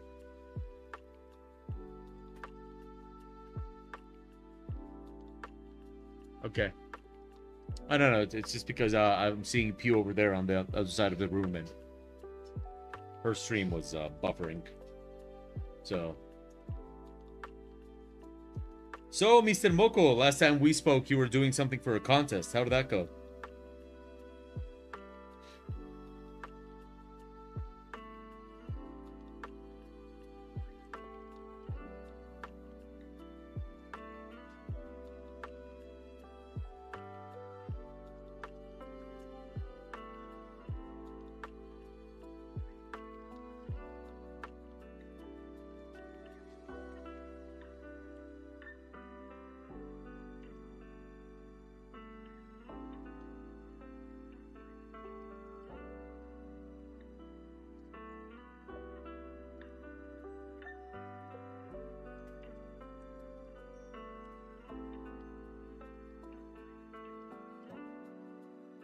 Script and storyboard is done. Doing the character designs won't take long since there aren't many characters. I don't know, Mr. Moko, knowing how you tend to like overdo it. For you, there aren't many characters. Could be like, oh, there aren't that many. Just, you know, a couple thousand.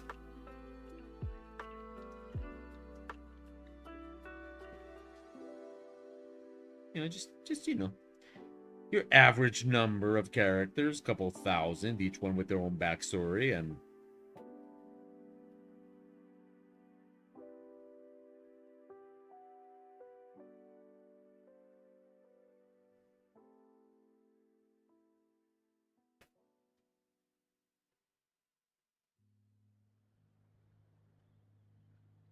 less than tense, and it's see, there you go. There you go. Am I right or am I right? Okay, Simons, thanks for stopping by. I hope you have a great vacation, man. Enjoy Italy. I've heard the food is amazing.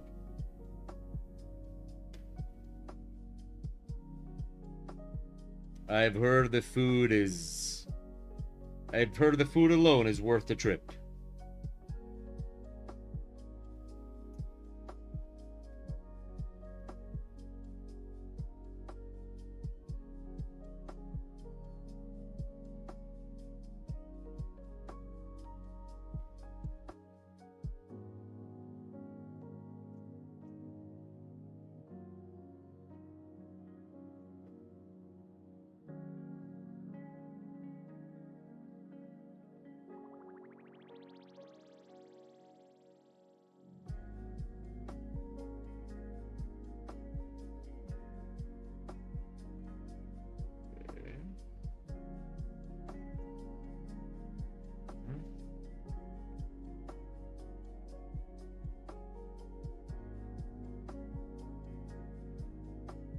Go. Go here.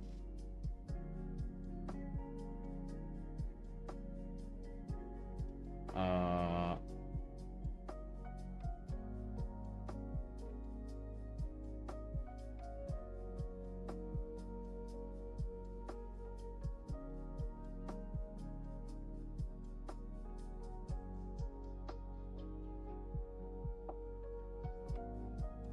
Okay.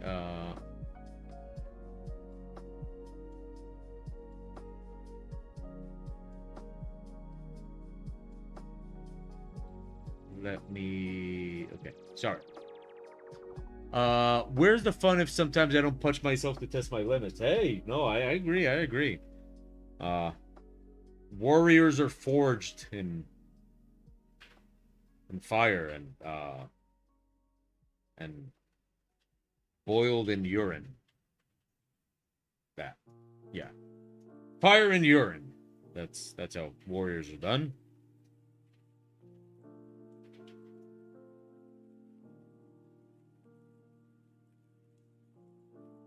No, but I mean, no.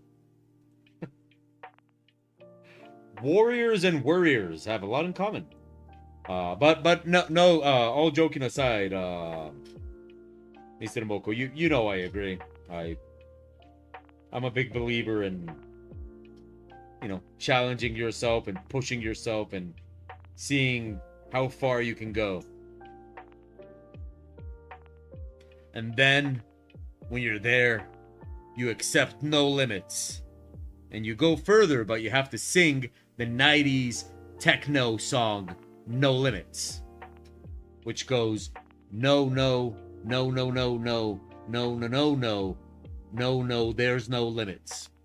So it's just poetry.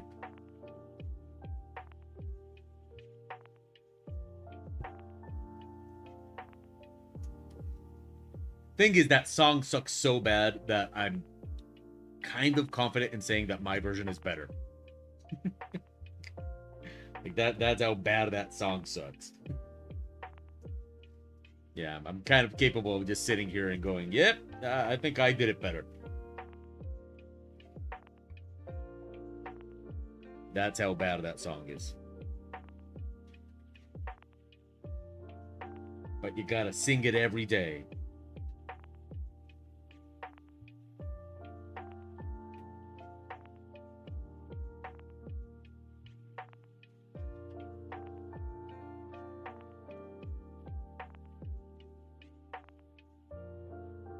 I'm suddenly reminded of Philomena Crunk and her obsession with Pump the Jam.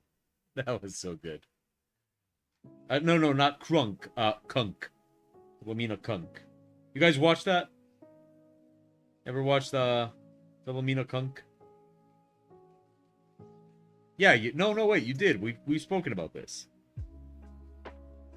I remember we've spoken about this.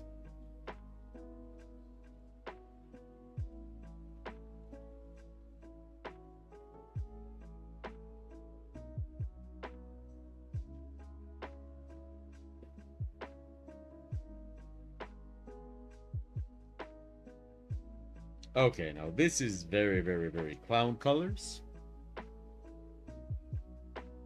So we are going to see what we do to these. We're going to color coordinate here.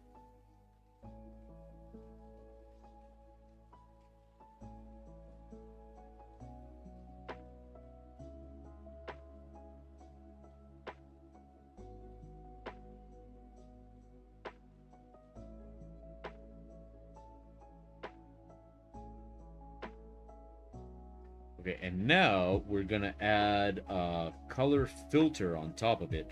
Huh, what should we go with? Let's start here. Let's see where this goes.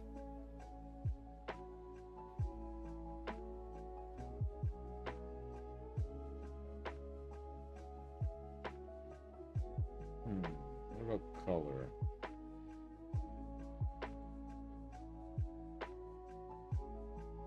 Let's see.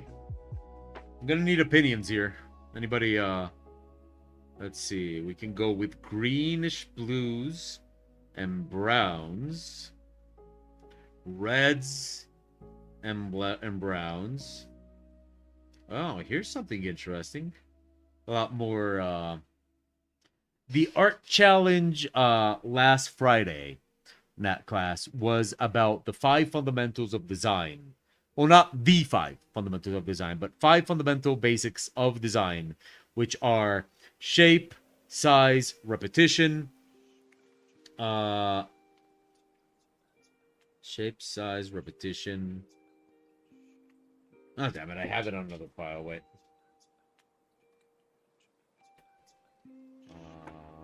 Progress, personal. Okay. Shape, size, repetition, value, and detail. So the idea was to design a character that applied those elements. So the first hour, I explained how each one of those elements worked. And then we designed characters applying those elements. And the one you see on the left here is actually the character I designed. And then I made that into the character that you see on the right by adding a little bit of movement.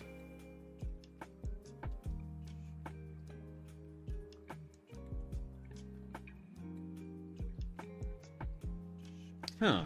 What about this one? Or...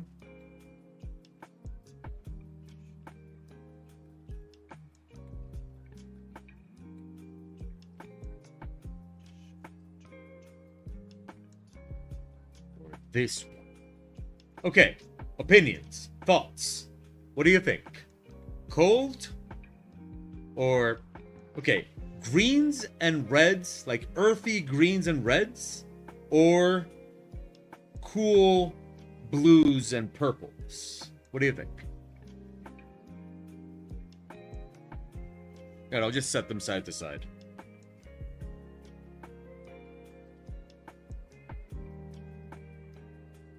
So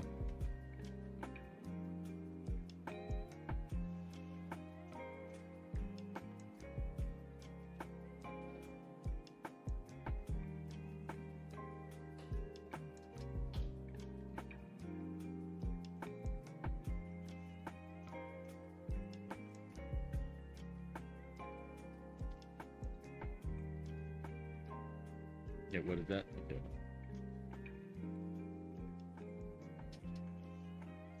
Okay, font, go, bam, bam. We've got A, we got B. What type of character is she? Because if you start out with the art fundamentals, the color would mean something too. Red means bold, purple is royal. She is a sorceress. She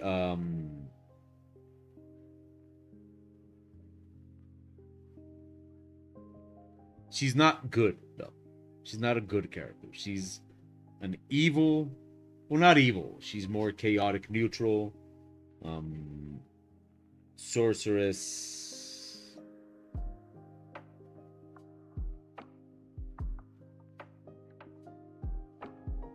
Hmm.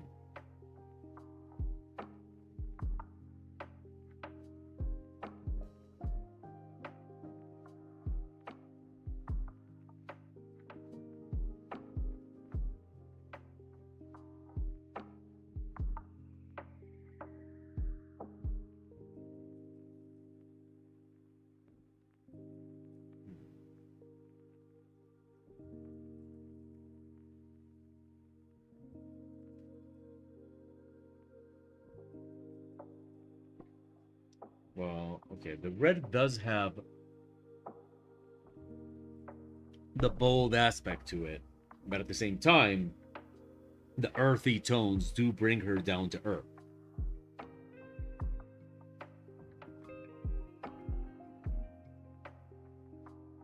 The purple and blues kind of make the character seem a little bit more, um, well, literally colder, a little bit more aloof. Uh, Now, we don't have those aspects determined yet, but we can let the color determine it for us. So, what do we want? Do we want a more earthy, down to earth character that is bold and brave and strong, but also grounded and centered? Or do we want a more aristocratic, kind of asshole-ish character that is a little bit more aloof and a little bit um less in touch? uh so what would you say? What have you got? Give me those thoughts.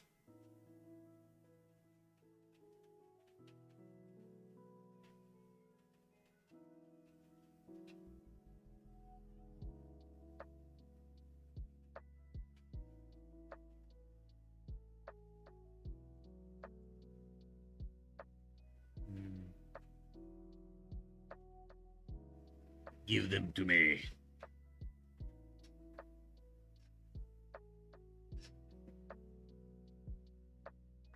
Personally, I'm leaning towards blue purple, but maybe with blonde hair, because then the complement color would bring the attention to her face easier. Well, let's see how that works.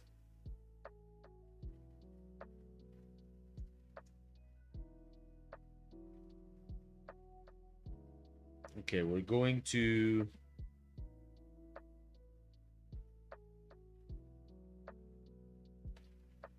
see how that works.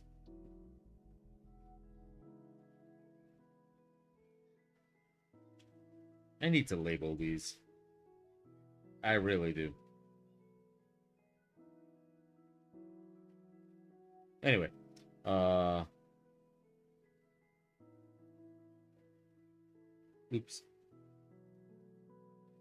Let's select you, and we'll select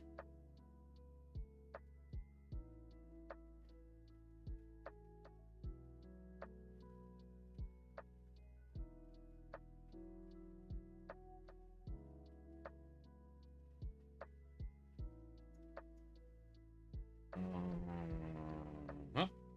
Then we're gonna change the color of that hair to this blonde. To this blonde. Oh, okay. To this blonde.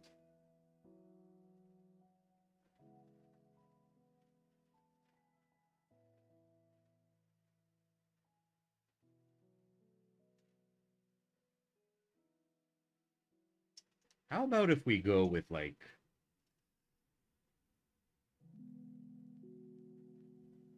Like almost white hair. Just like that silver blonde.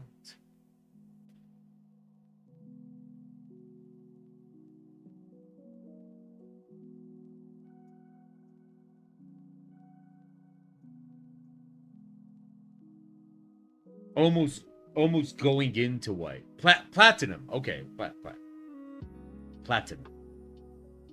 Like yeah, almost going like into that sort of silvery territory. Platinum blonde.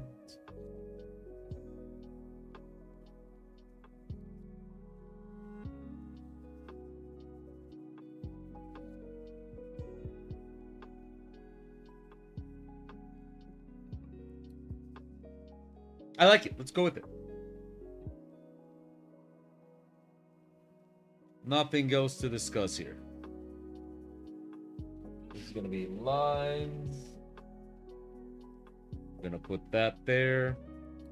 This is gonna be skin. Let's put that there. The rest is... not gonna label that right now. Okay. Let's go... Okay, first of all, let's go with that background.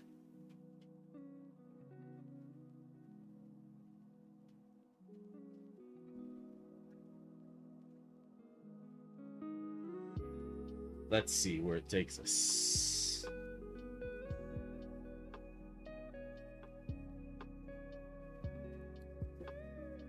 Beautiful brushes here. Okay, so if we're gonna go with here's a little trick I like to do. Doesn't always work perfectly, but what I'm gonna do is I'm going to average out the colors on this image. I'm just gonna do that, and then I'm gonna simply select the two colors that are out of that kind of scale. You know, the skin and the blonde. And then what I'm gonna do is I'm going to average out these colors, right? So I'm gonna grab these colors here, and I'm gonna tell it to blur average. And so that is the average of those colors, which, as you can see, is here. And purple, right? So this is the average color of that image, regardless of hue and saturation, all that kind of stuff. This is the average color of that image. So for the background, I'm just going to go on the other side of the color wheel, and I can either stick to that green, or I can move one to the side or one to the other side, which is how the Impressionists would do it. The Impressionists would go to the complementary and then move one to the side. So if we take this greenish yellow, that should give us the background that would most complement her colors. Now, of course, since she is the main thing on this image, we don't want that background to be very saturated. And of course, we'll play around with it.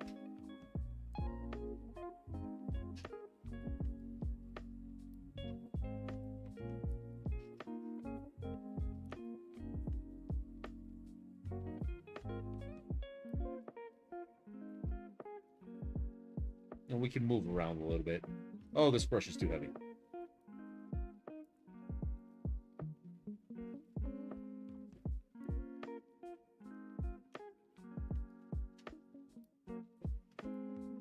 There we go.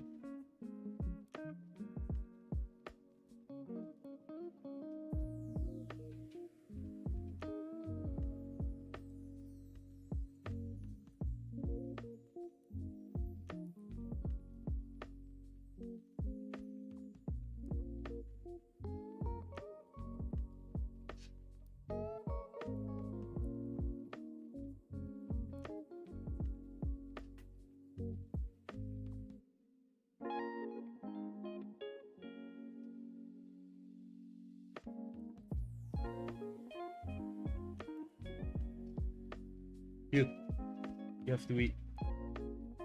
You're not going? Because of the rain? Oh, okay. You're going on Thursday? Depend on the work.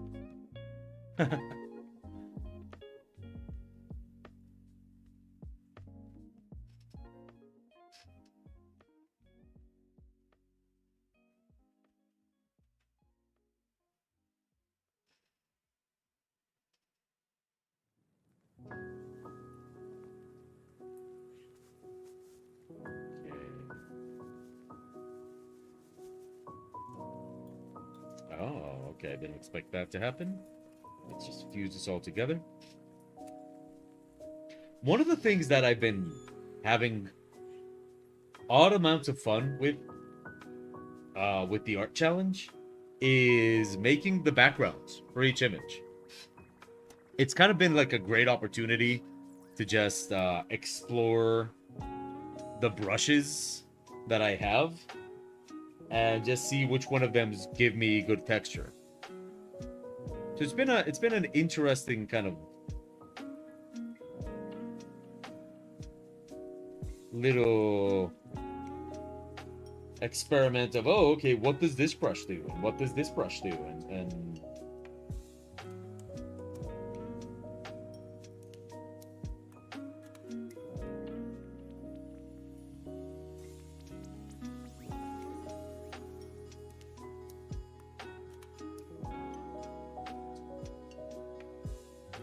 of course we're gonna manipulate this color as soon as we're done with the texture. Any thoughts on this week?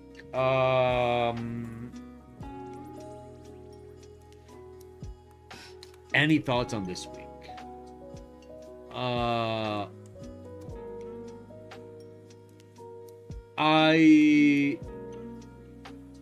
I find myself very pleased with the results regarding the drawing. Right? Like the drawings are working for me very, very well. And I am now really quite confident if I need to draw a physically attractive character. Now I'm trying to figure out the colors, because I always seem to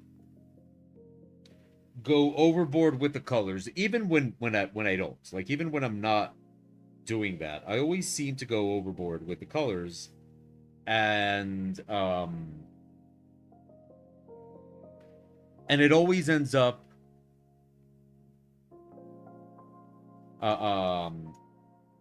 it always ends up being a little bit too much. And yeah, I see what you're saying there. Like, yeah, I wasn't really asking about that, but okay.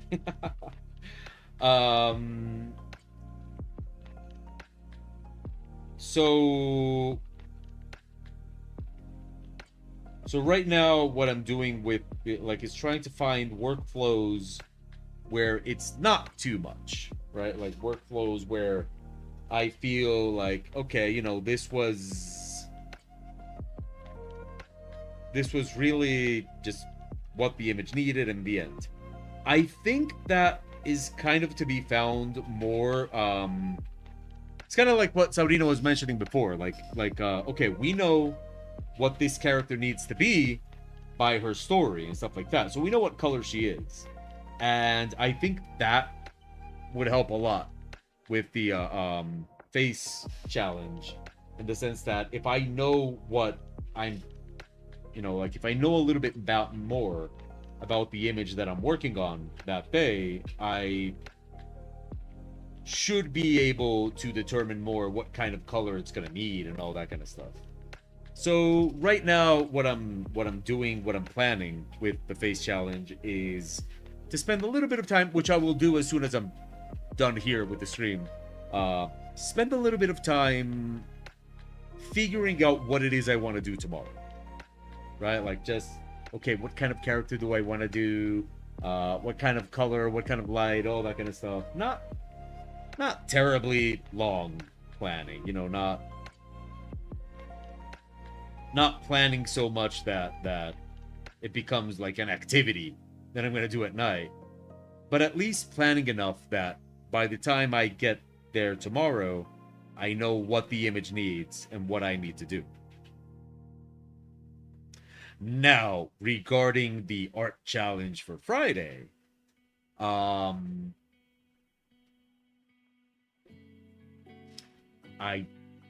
don't have a clue.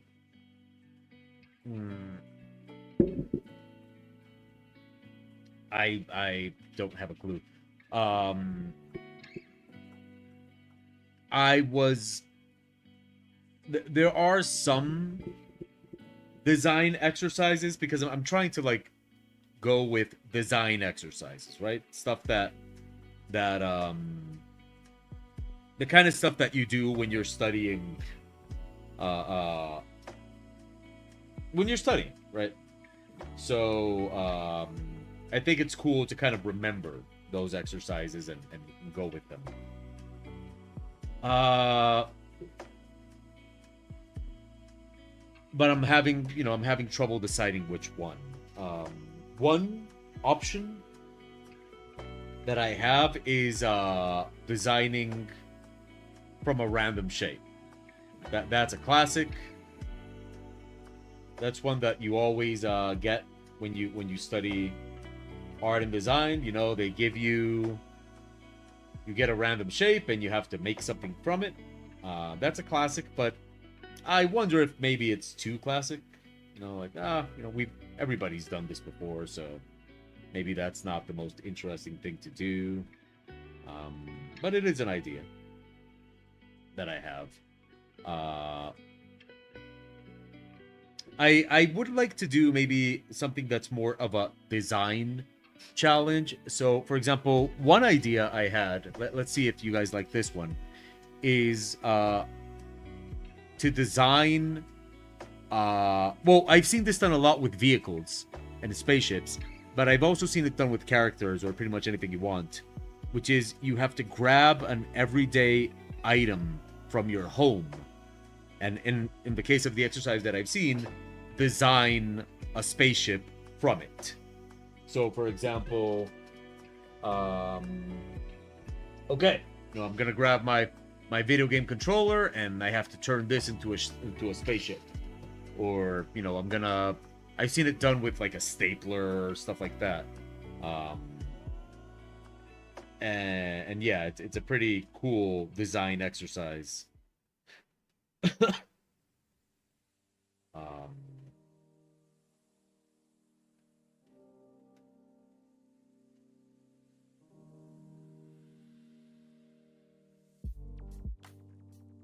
you guys think that one sounds like fun?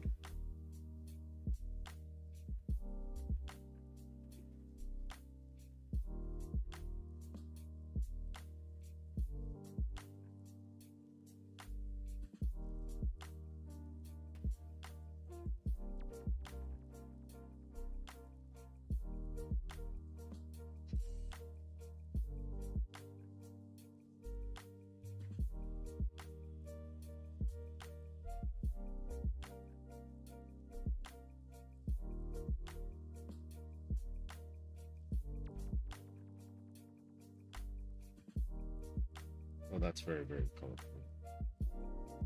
There we go.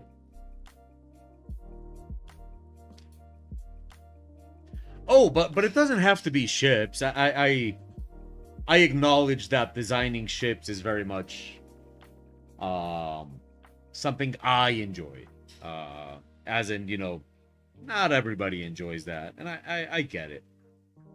I get that it's not for everybody. Um, I think in this case it could be anything you wanted, like a character, a vehicle, a ship, a prop. Um, but I think characters and vehicles tend to be the ones that have more personality, right?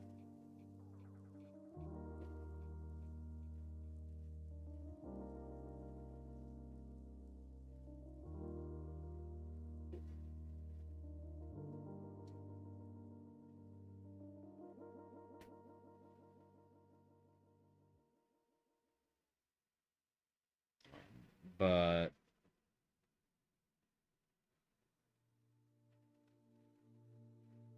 but the thing is, we would have to like you know look for stuff to do the. I'd have to announce that art challenge like tomorrow, so people have time to actually look around their house and find something interesting to work with.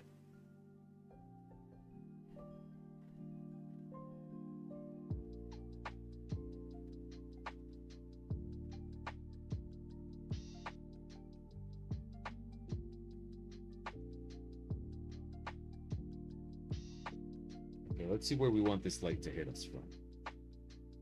So I want a light that hits the hand. Right, I'm gonna just add something here. Okay, yes. So I want the light to hit the hand. They kind of come with the arm here. Like, this is what I want the light to do. I want it to really emphasize the hand. Like, I want that hand to be seen, because that is like the powerful hand that she has. So if that light is coming there, it would also hit here.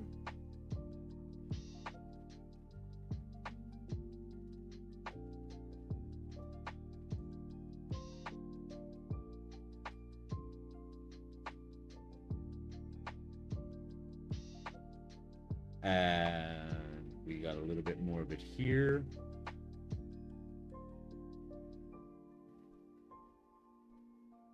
What I would want to do is I would want, maybe if we hit the face with a little bit of it, but we also kind of bring in a shadow there. Kind of, you know, make it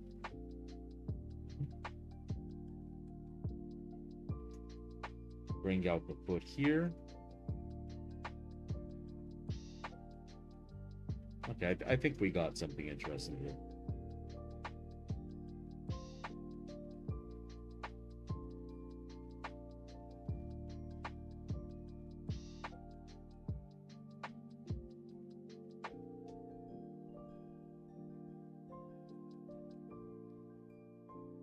But this would actually be a little bit more in shadow.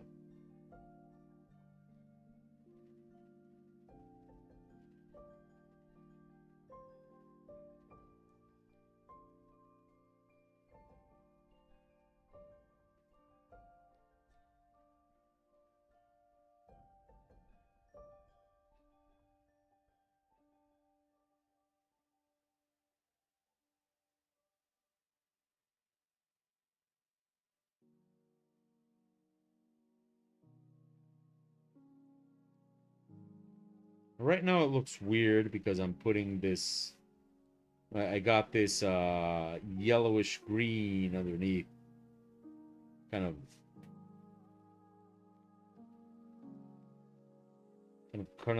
covering all the colors that are underneath. But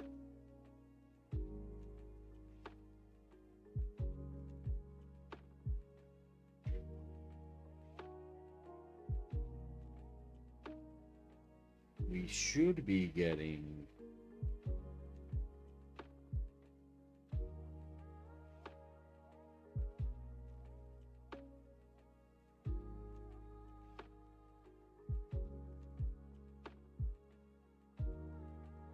pretty interesting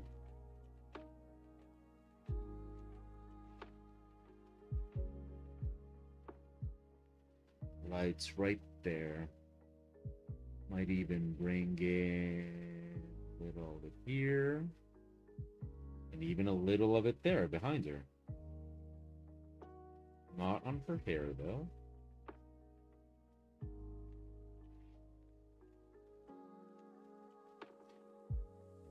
And that's what we got everything separated for, right?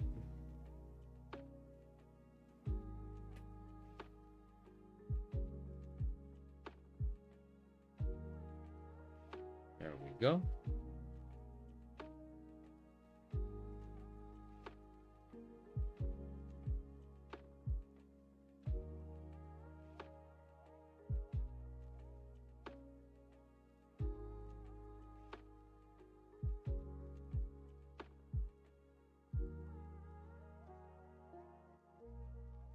Okay. So I haven't, like, none of you have told me how your weeks are going. How are your weeks going? How's everybody doing today? How's the week starting so far? Can't all just be Zelda Tears of the Kingdom.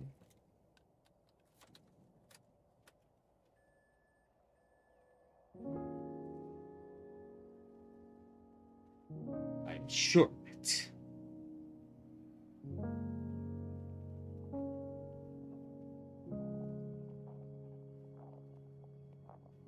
That's where you suddenly go, nope. My entire week has been Zelda Tears of the Kingdom. End of story.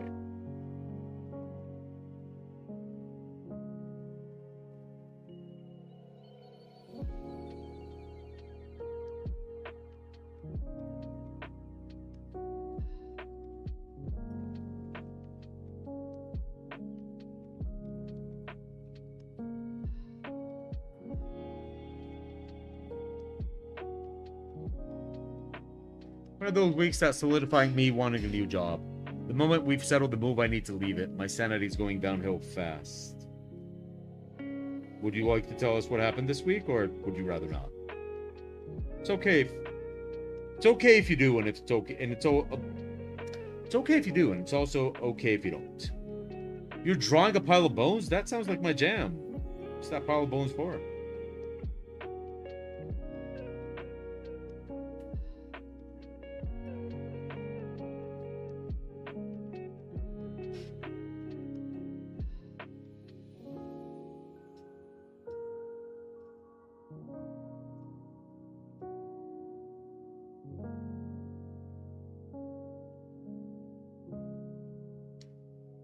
Ah, it's a sticker.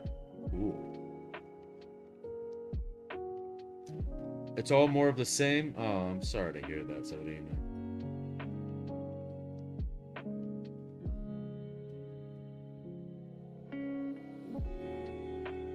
I guess it is true what they say. People don't quit jobs. People quit bosses.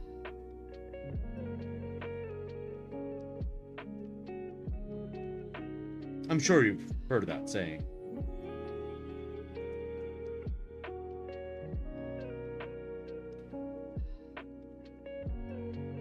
Okay, so this arm will cast shadow.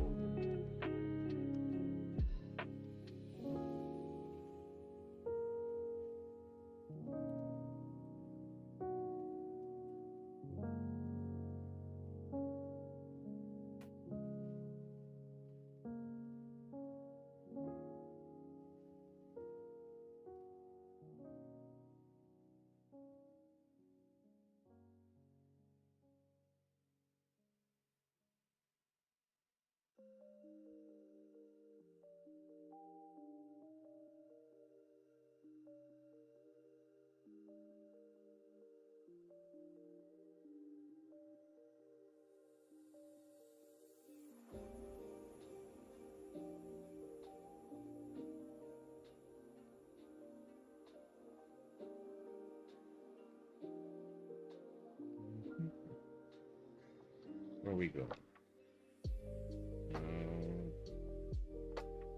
Maybe.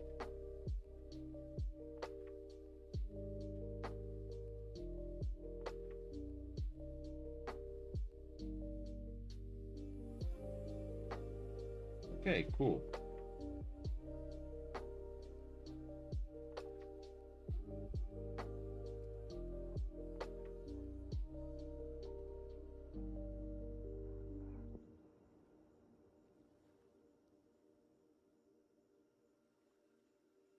Just waiting out the days until we have to actually leave. I'm nesting like crazy, packing boxes, even though I don't need to. Hey, that sounds... It sounds like you're eager to leave. Which I don't blame you. You know, it's... I would assume it's a mixture of let's get this over with and being eager to start you know, something new.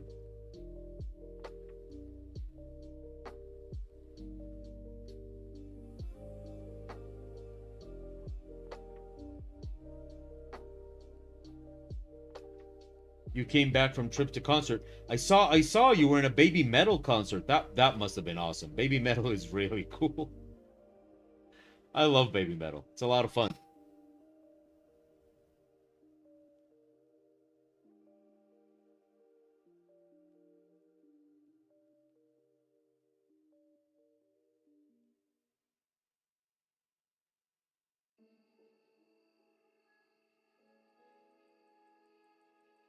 That is an interesting mixture, though. Lordy and Baby Metal.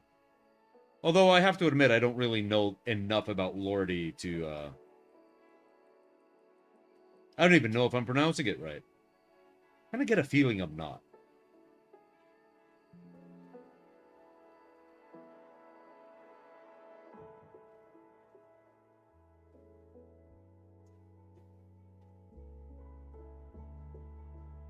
I don't know for a fact, but I get a feeling I'm not pronouncing it correctly.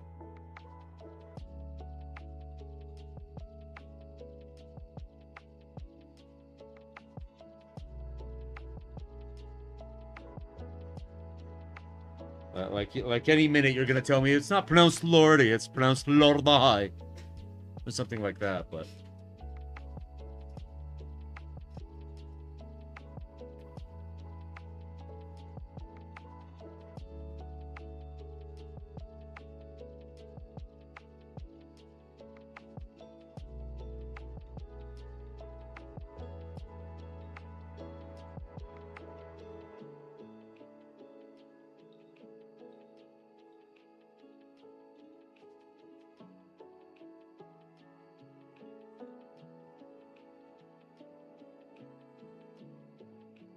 well, yeah, it's true. Baby metal is not brutal, but I think that's part of its charm, that it's metal you can actually listen to. And I like metal, but a lot of metal is not really stuff you can just sit down and listen to. Baby metal is very fun,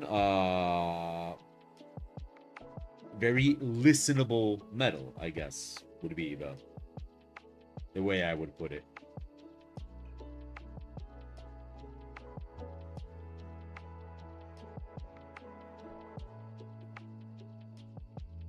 Ah, I still don't get why they would mix those two things, but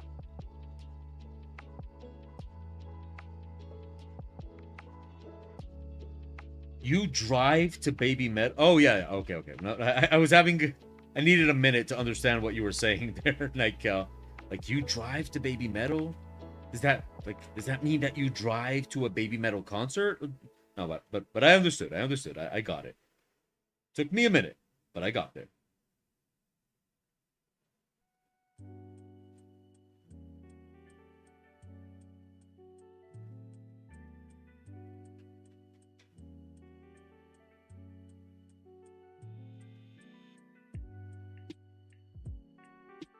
I got there.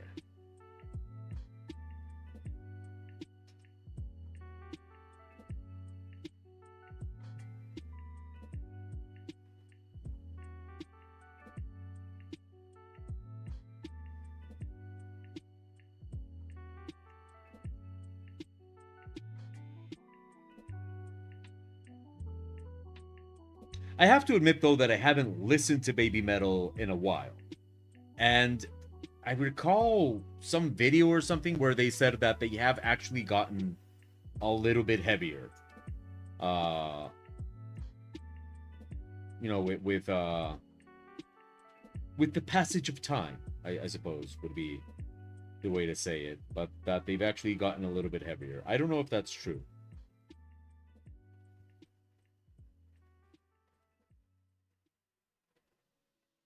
But that, yeah, that they're definitely not singing about chocolate anymore.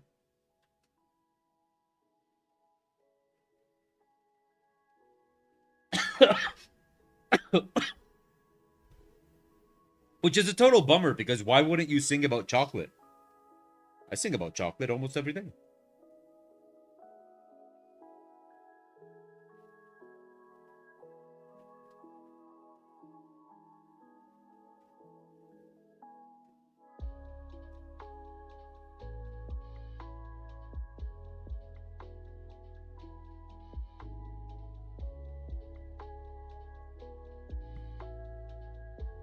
Holy crap. Our upstairs neighbors are like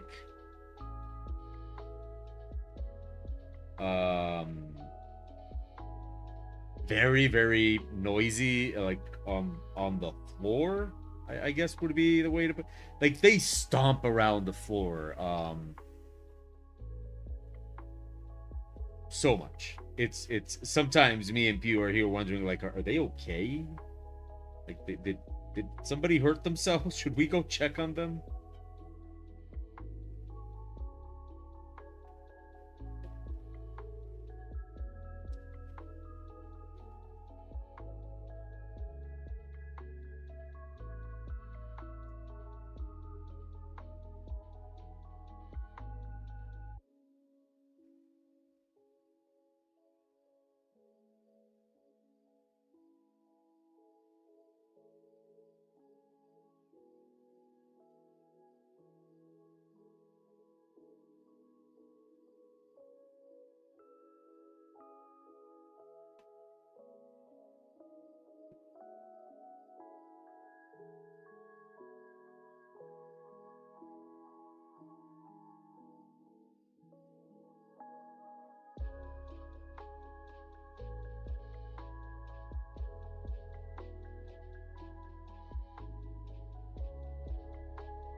They are now mild steel.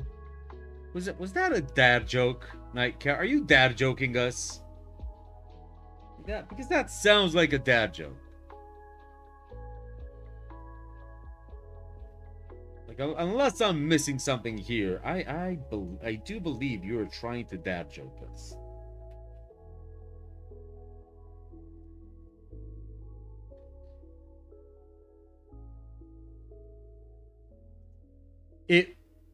It was. Yes, it was. I'm glad you admit it, though. Oh, yeah. I admit it.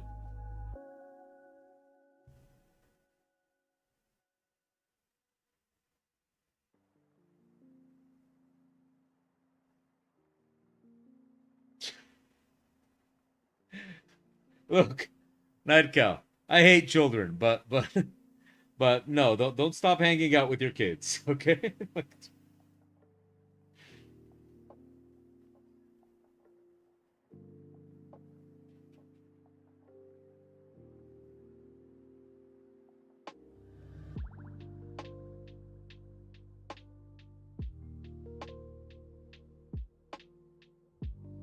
You keep him close. Keep him secret. Keep him safe.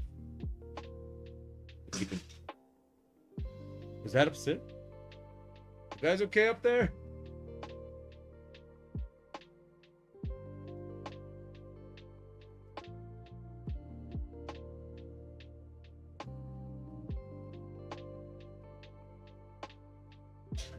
I don't know. Maybe sometimes I feel like they're trying to tell us something.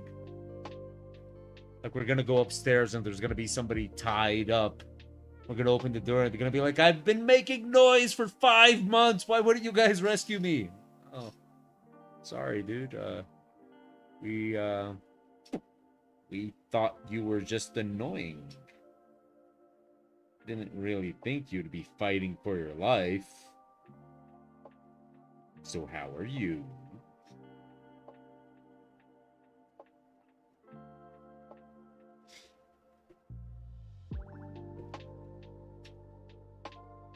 So, Sabrina, are you guys getting rid of a lot of stuff?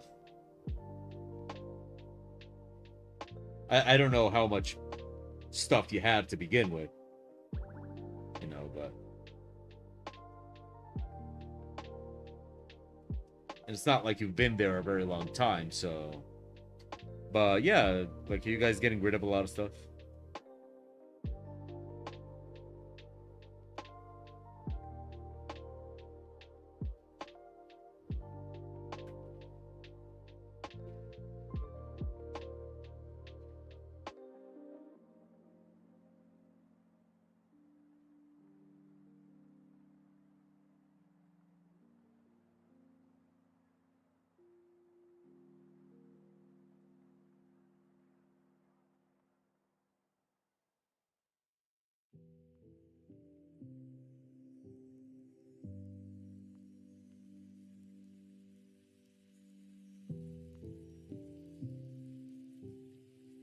Years ago, my wife had a preacher that lived above her when we were dating. He used to practice at odd time where he was preaching down a phone.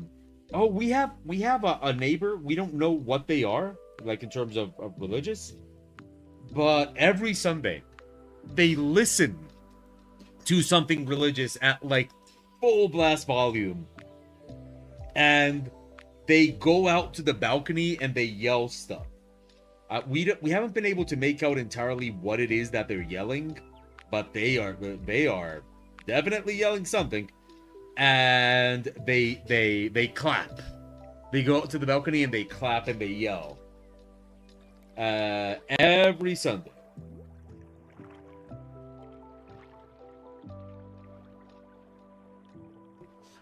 It's a lot of old stuff we've had forever and just need an upgrade, like our mattress and bedroom furniture. Basically starting over there. Oh, but I love that. That sounds so exciting. You know, because that whole idea of, you know, new stuff is just awesome. You know, new bed,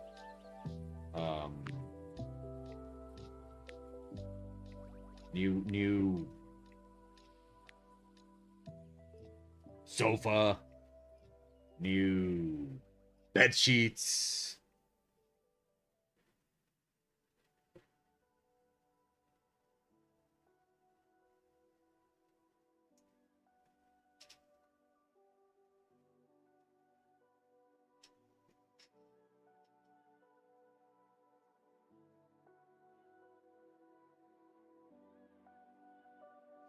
I would end up going and asking what he was doing. Nah, we're truth of the matter is we're much more private people. We would rather just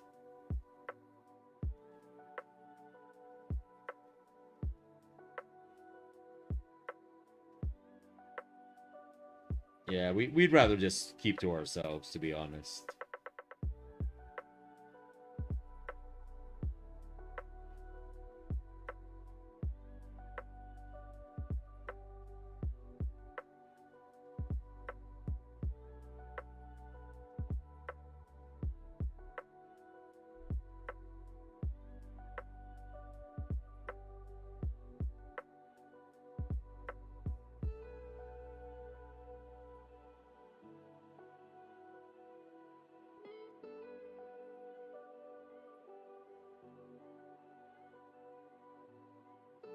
You know, they make noise, but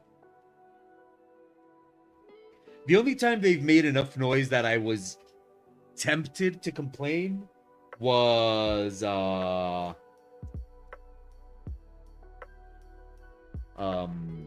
okay, no, the religious guy is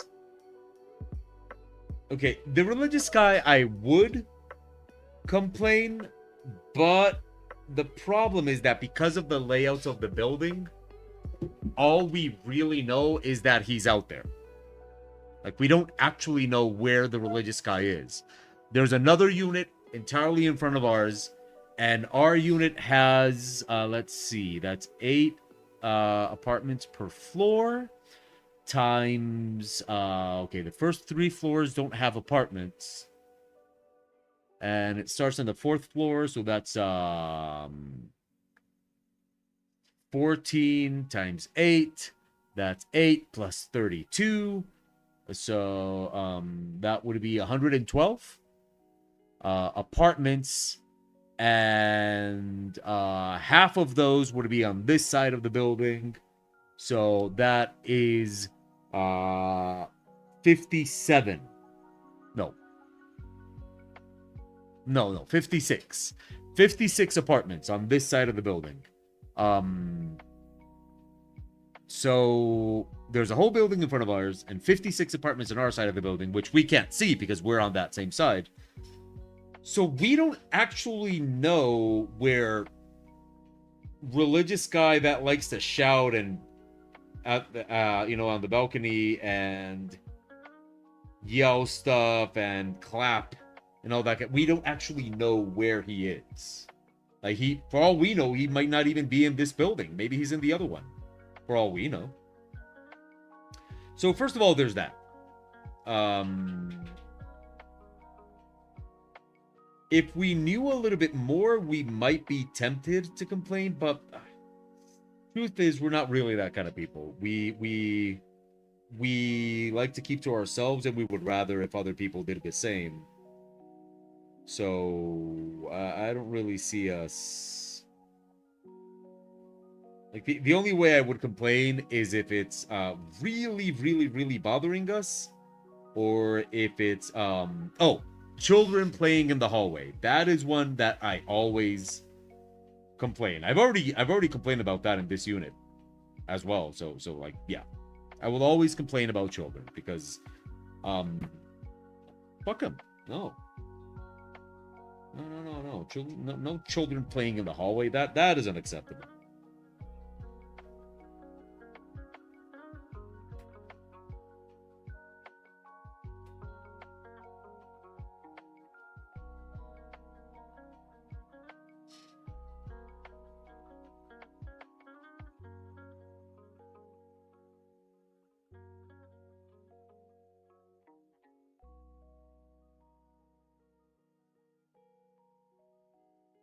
Oh, that got dirty fast. No.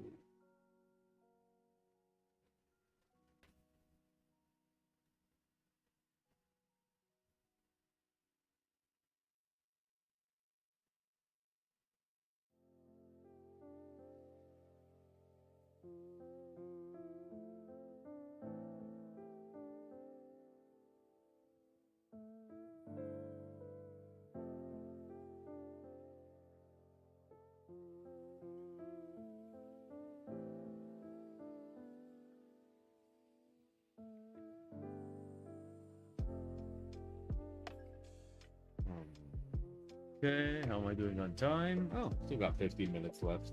Let's do some ambient occlusion. No, wait. Before we do that, let's do this.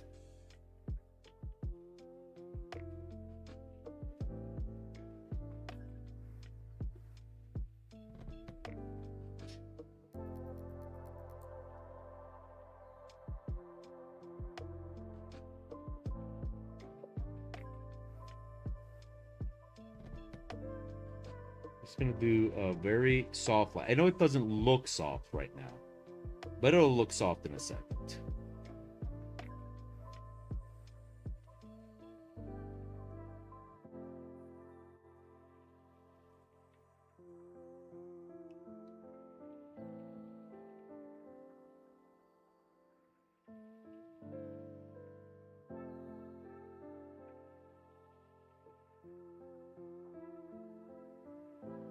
Yeah, something like that. Maybe overlay will give me better results? Yeah, it does actually. Well, it's very, very green. Let's Oh wait. Selection is made. Okay, there we go.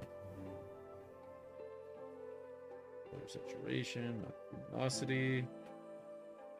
There we go. A little bit higher saturation. There we go.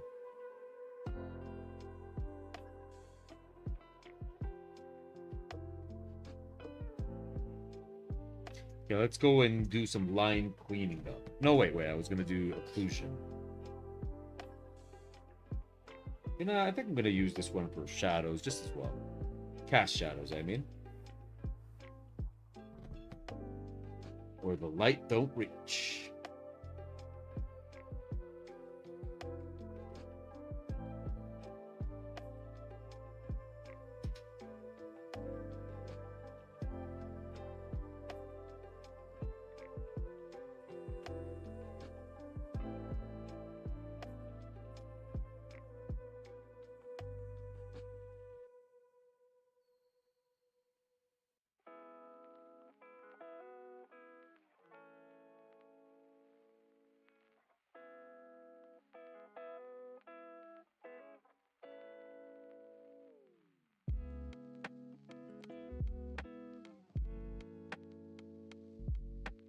Okay, let's see.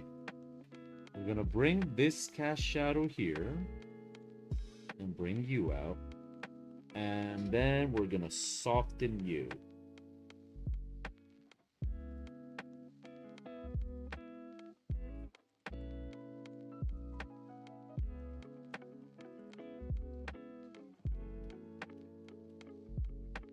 Go.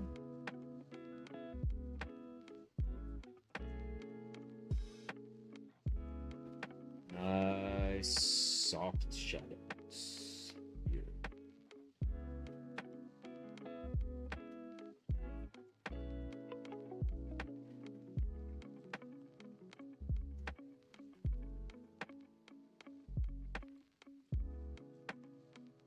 Okay, let's cast some shadows on the face.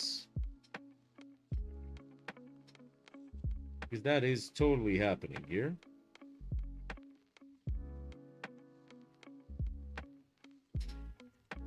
Coming down there.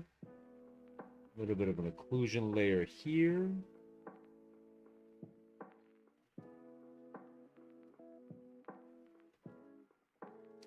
Let's make sure we don't roughen that.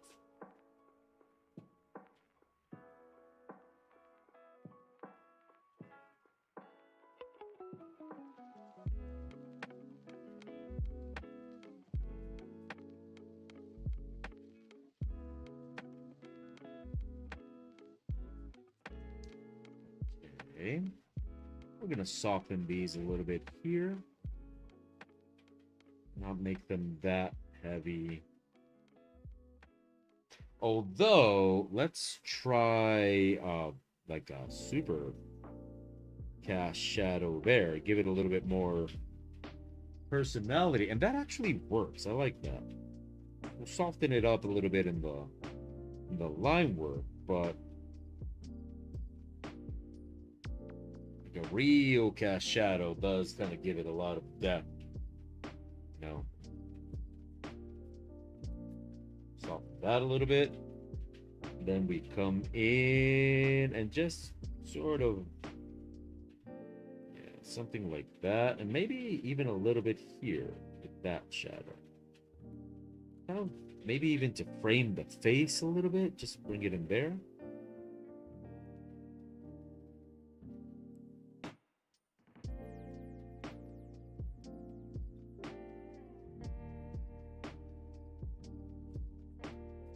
And a little bit here to give those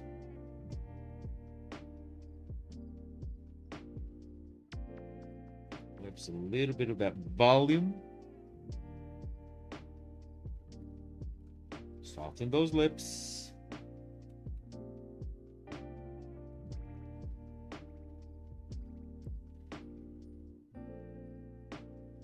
Right. There we go. We'll come work on that a little bit more later.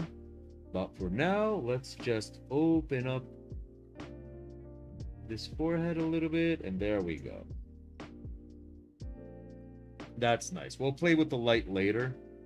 And maybe we will play with... Let me lower those shadows a lot. And maybe we will play... Because this is going to really, really, really make the face look a lot less smooth. But it is going to give those eyes a lot of depth, which might work in our favor since we are doing a character that's not supposed to look like the easiest going character, right? It's gonna make that a little soft there, and that actually does make her look a lot more intimidating. What if we did the same with the nose? Let's see. Add a little bit of a cast shadow to that nose.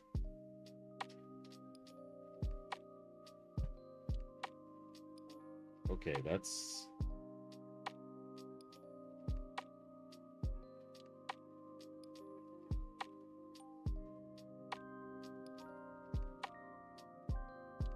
Okay, that looks nice. That looks great.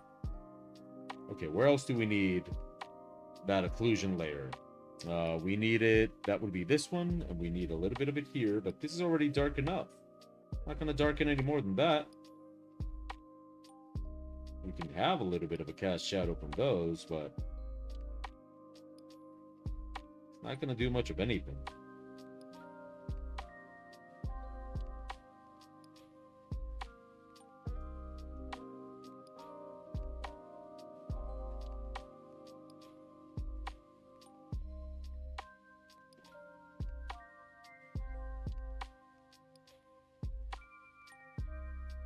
Okay, what is happening up there? Like seriously, like those neighbors are tossing furniture around? Like, are they moving the sofa around by throwing it? That's what it sounds like.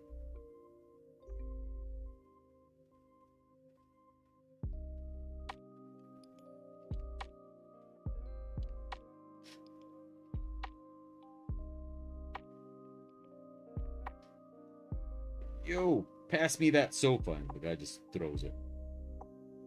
There you go. One sofa coming up.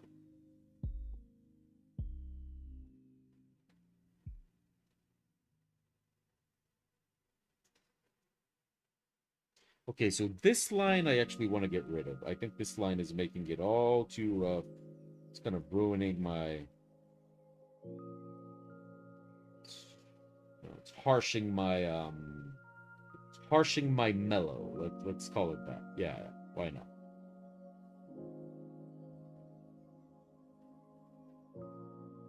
And by saying that, I probably make it super obvious that I've probably never had a mellow to be harshed. Ever.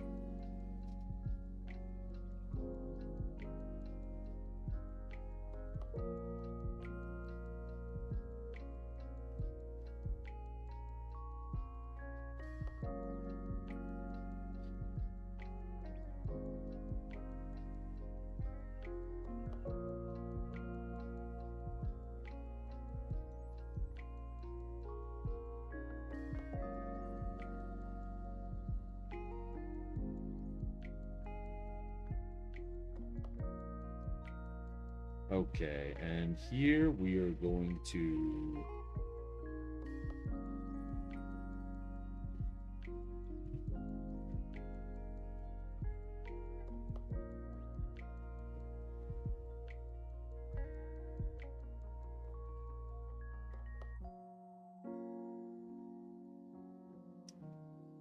Chat room is quiet.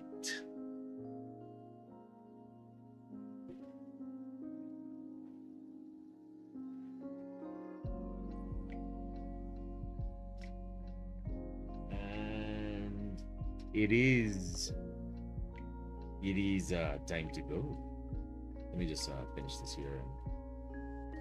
Oh, it's okay. I'm not... I know you guys are busy or anything of that sort. I appreciate the company.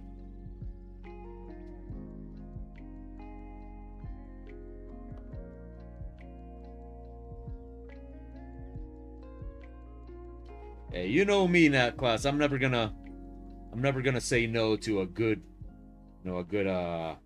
productive session. That's always gonna be king in my book.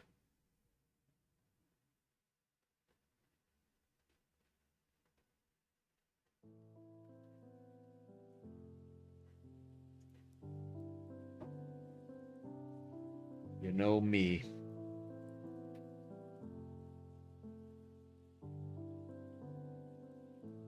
Besides, I still love the idea that we're all just here working together.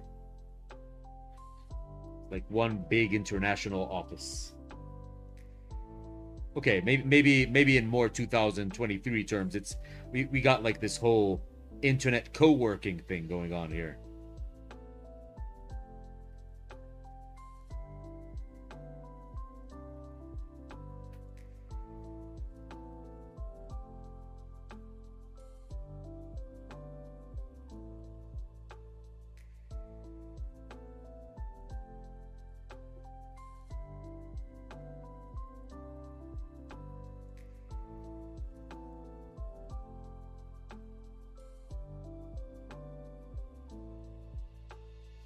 As long as we don't call it a family, but then how are we gonna get our roles in Fast and Furious if we don't start calling it family?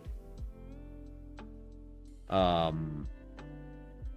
mean, if we're not calling it family all the time, then how are we gonna be in the next Fast and Furious? Fast and Furious 11.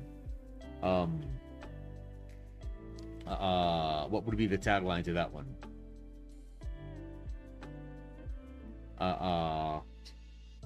I don't know. It has to be something lame, like Fast and Furious 11. So fast, so furious. You know, we've already had. I always thought the most clever one was Too Fast, Too Furious for Fast and Furious 2. But the names of the Fast and the Furious have always been ridiculous. But Fast and Furious 11, So Fast, So Furious.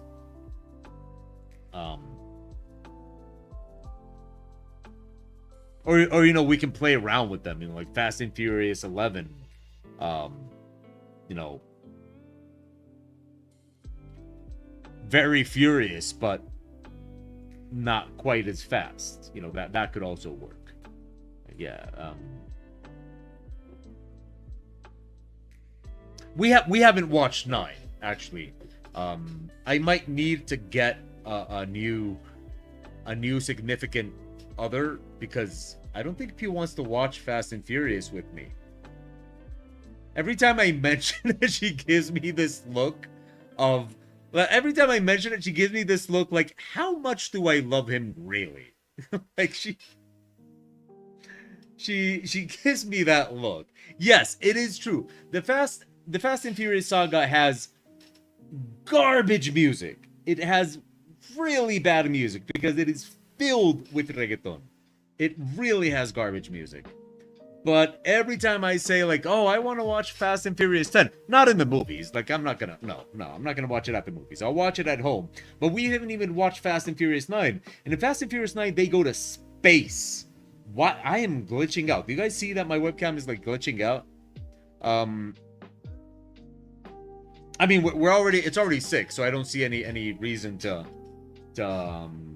spend time fixing it, but I'm glitching out. This is giving me like Max Headroom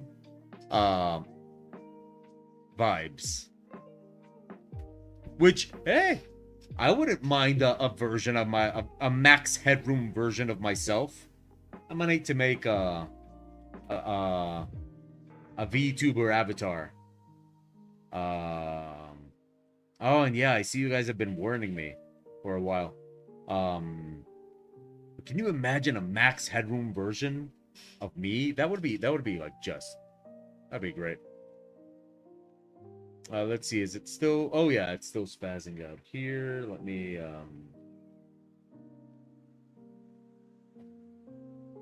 okay, it's still wait, oh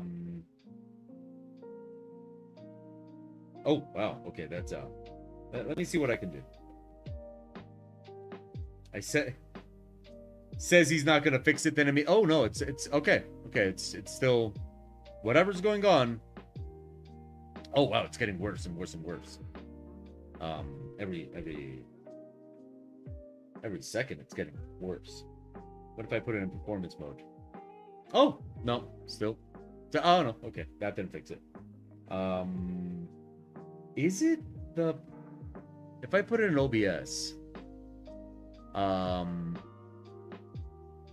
okay, I'm still here though. So it is something in between NVIDIA Broadcast and OBS. I do need to make new overlays. I want to make new overlays. I have so many plans of so many things I want to do, but I do want to make new overlays. Let's save this image before. Okay. Anyway, but NVIDIA Broadcast specifically. The video card is phenomenal. I love my video card, but NVIDIA Broadcast, not the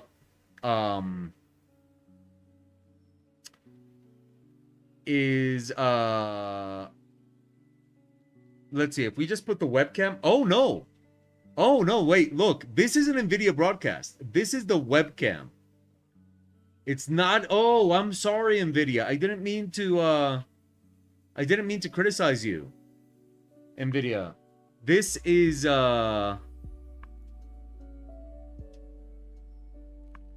what the hell is that? Pew? Look at that. Oh, that's the microphone. I'm like if you look behind me, you see that green green bag. And and right next to it, I was like, what is that silver ball? I don't know what that silver ball is.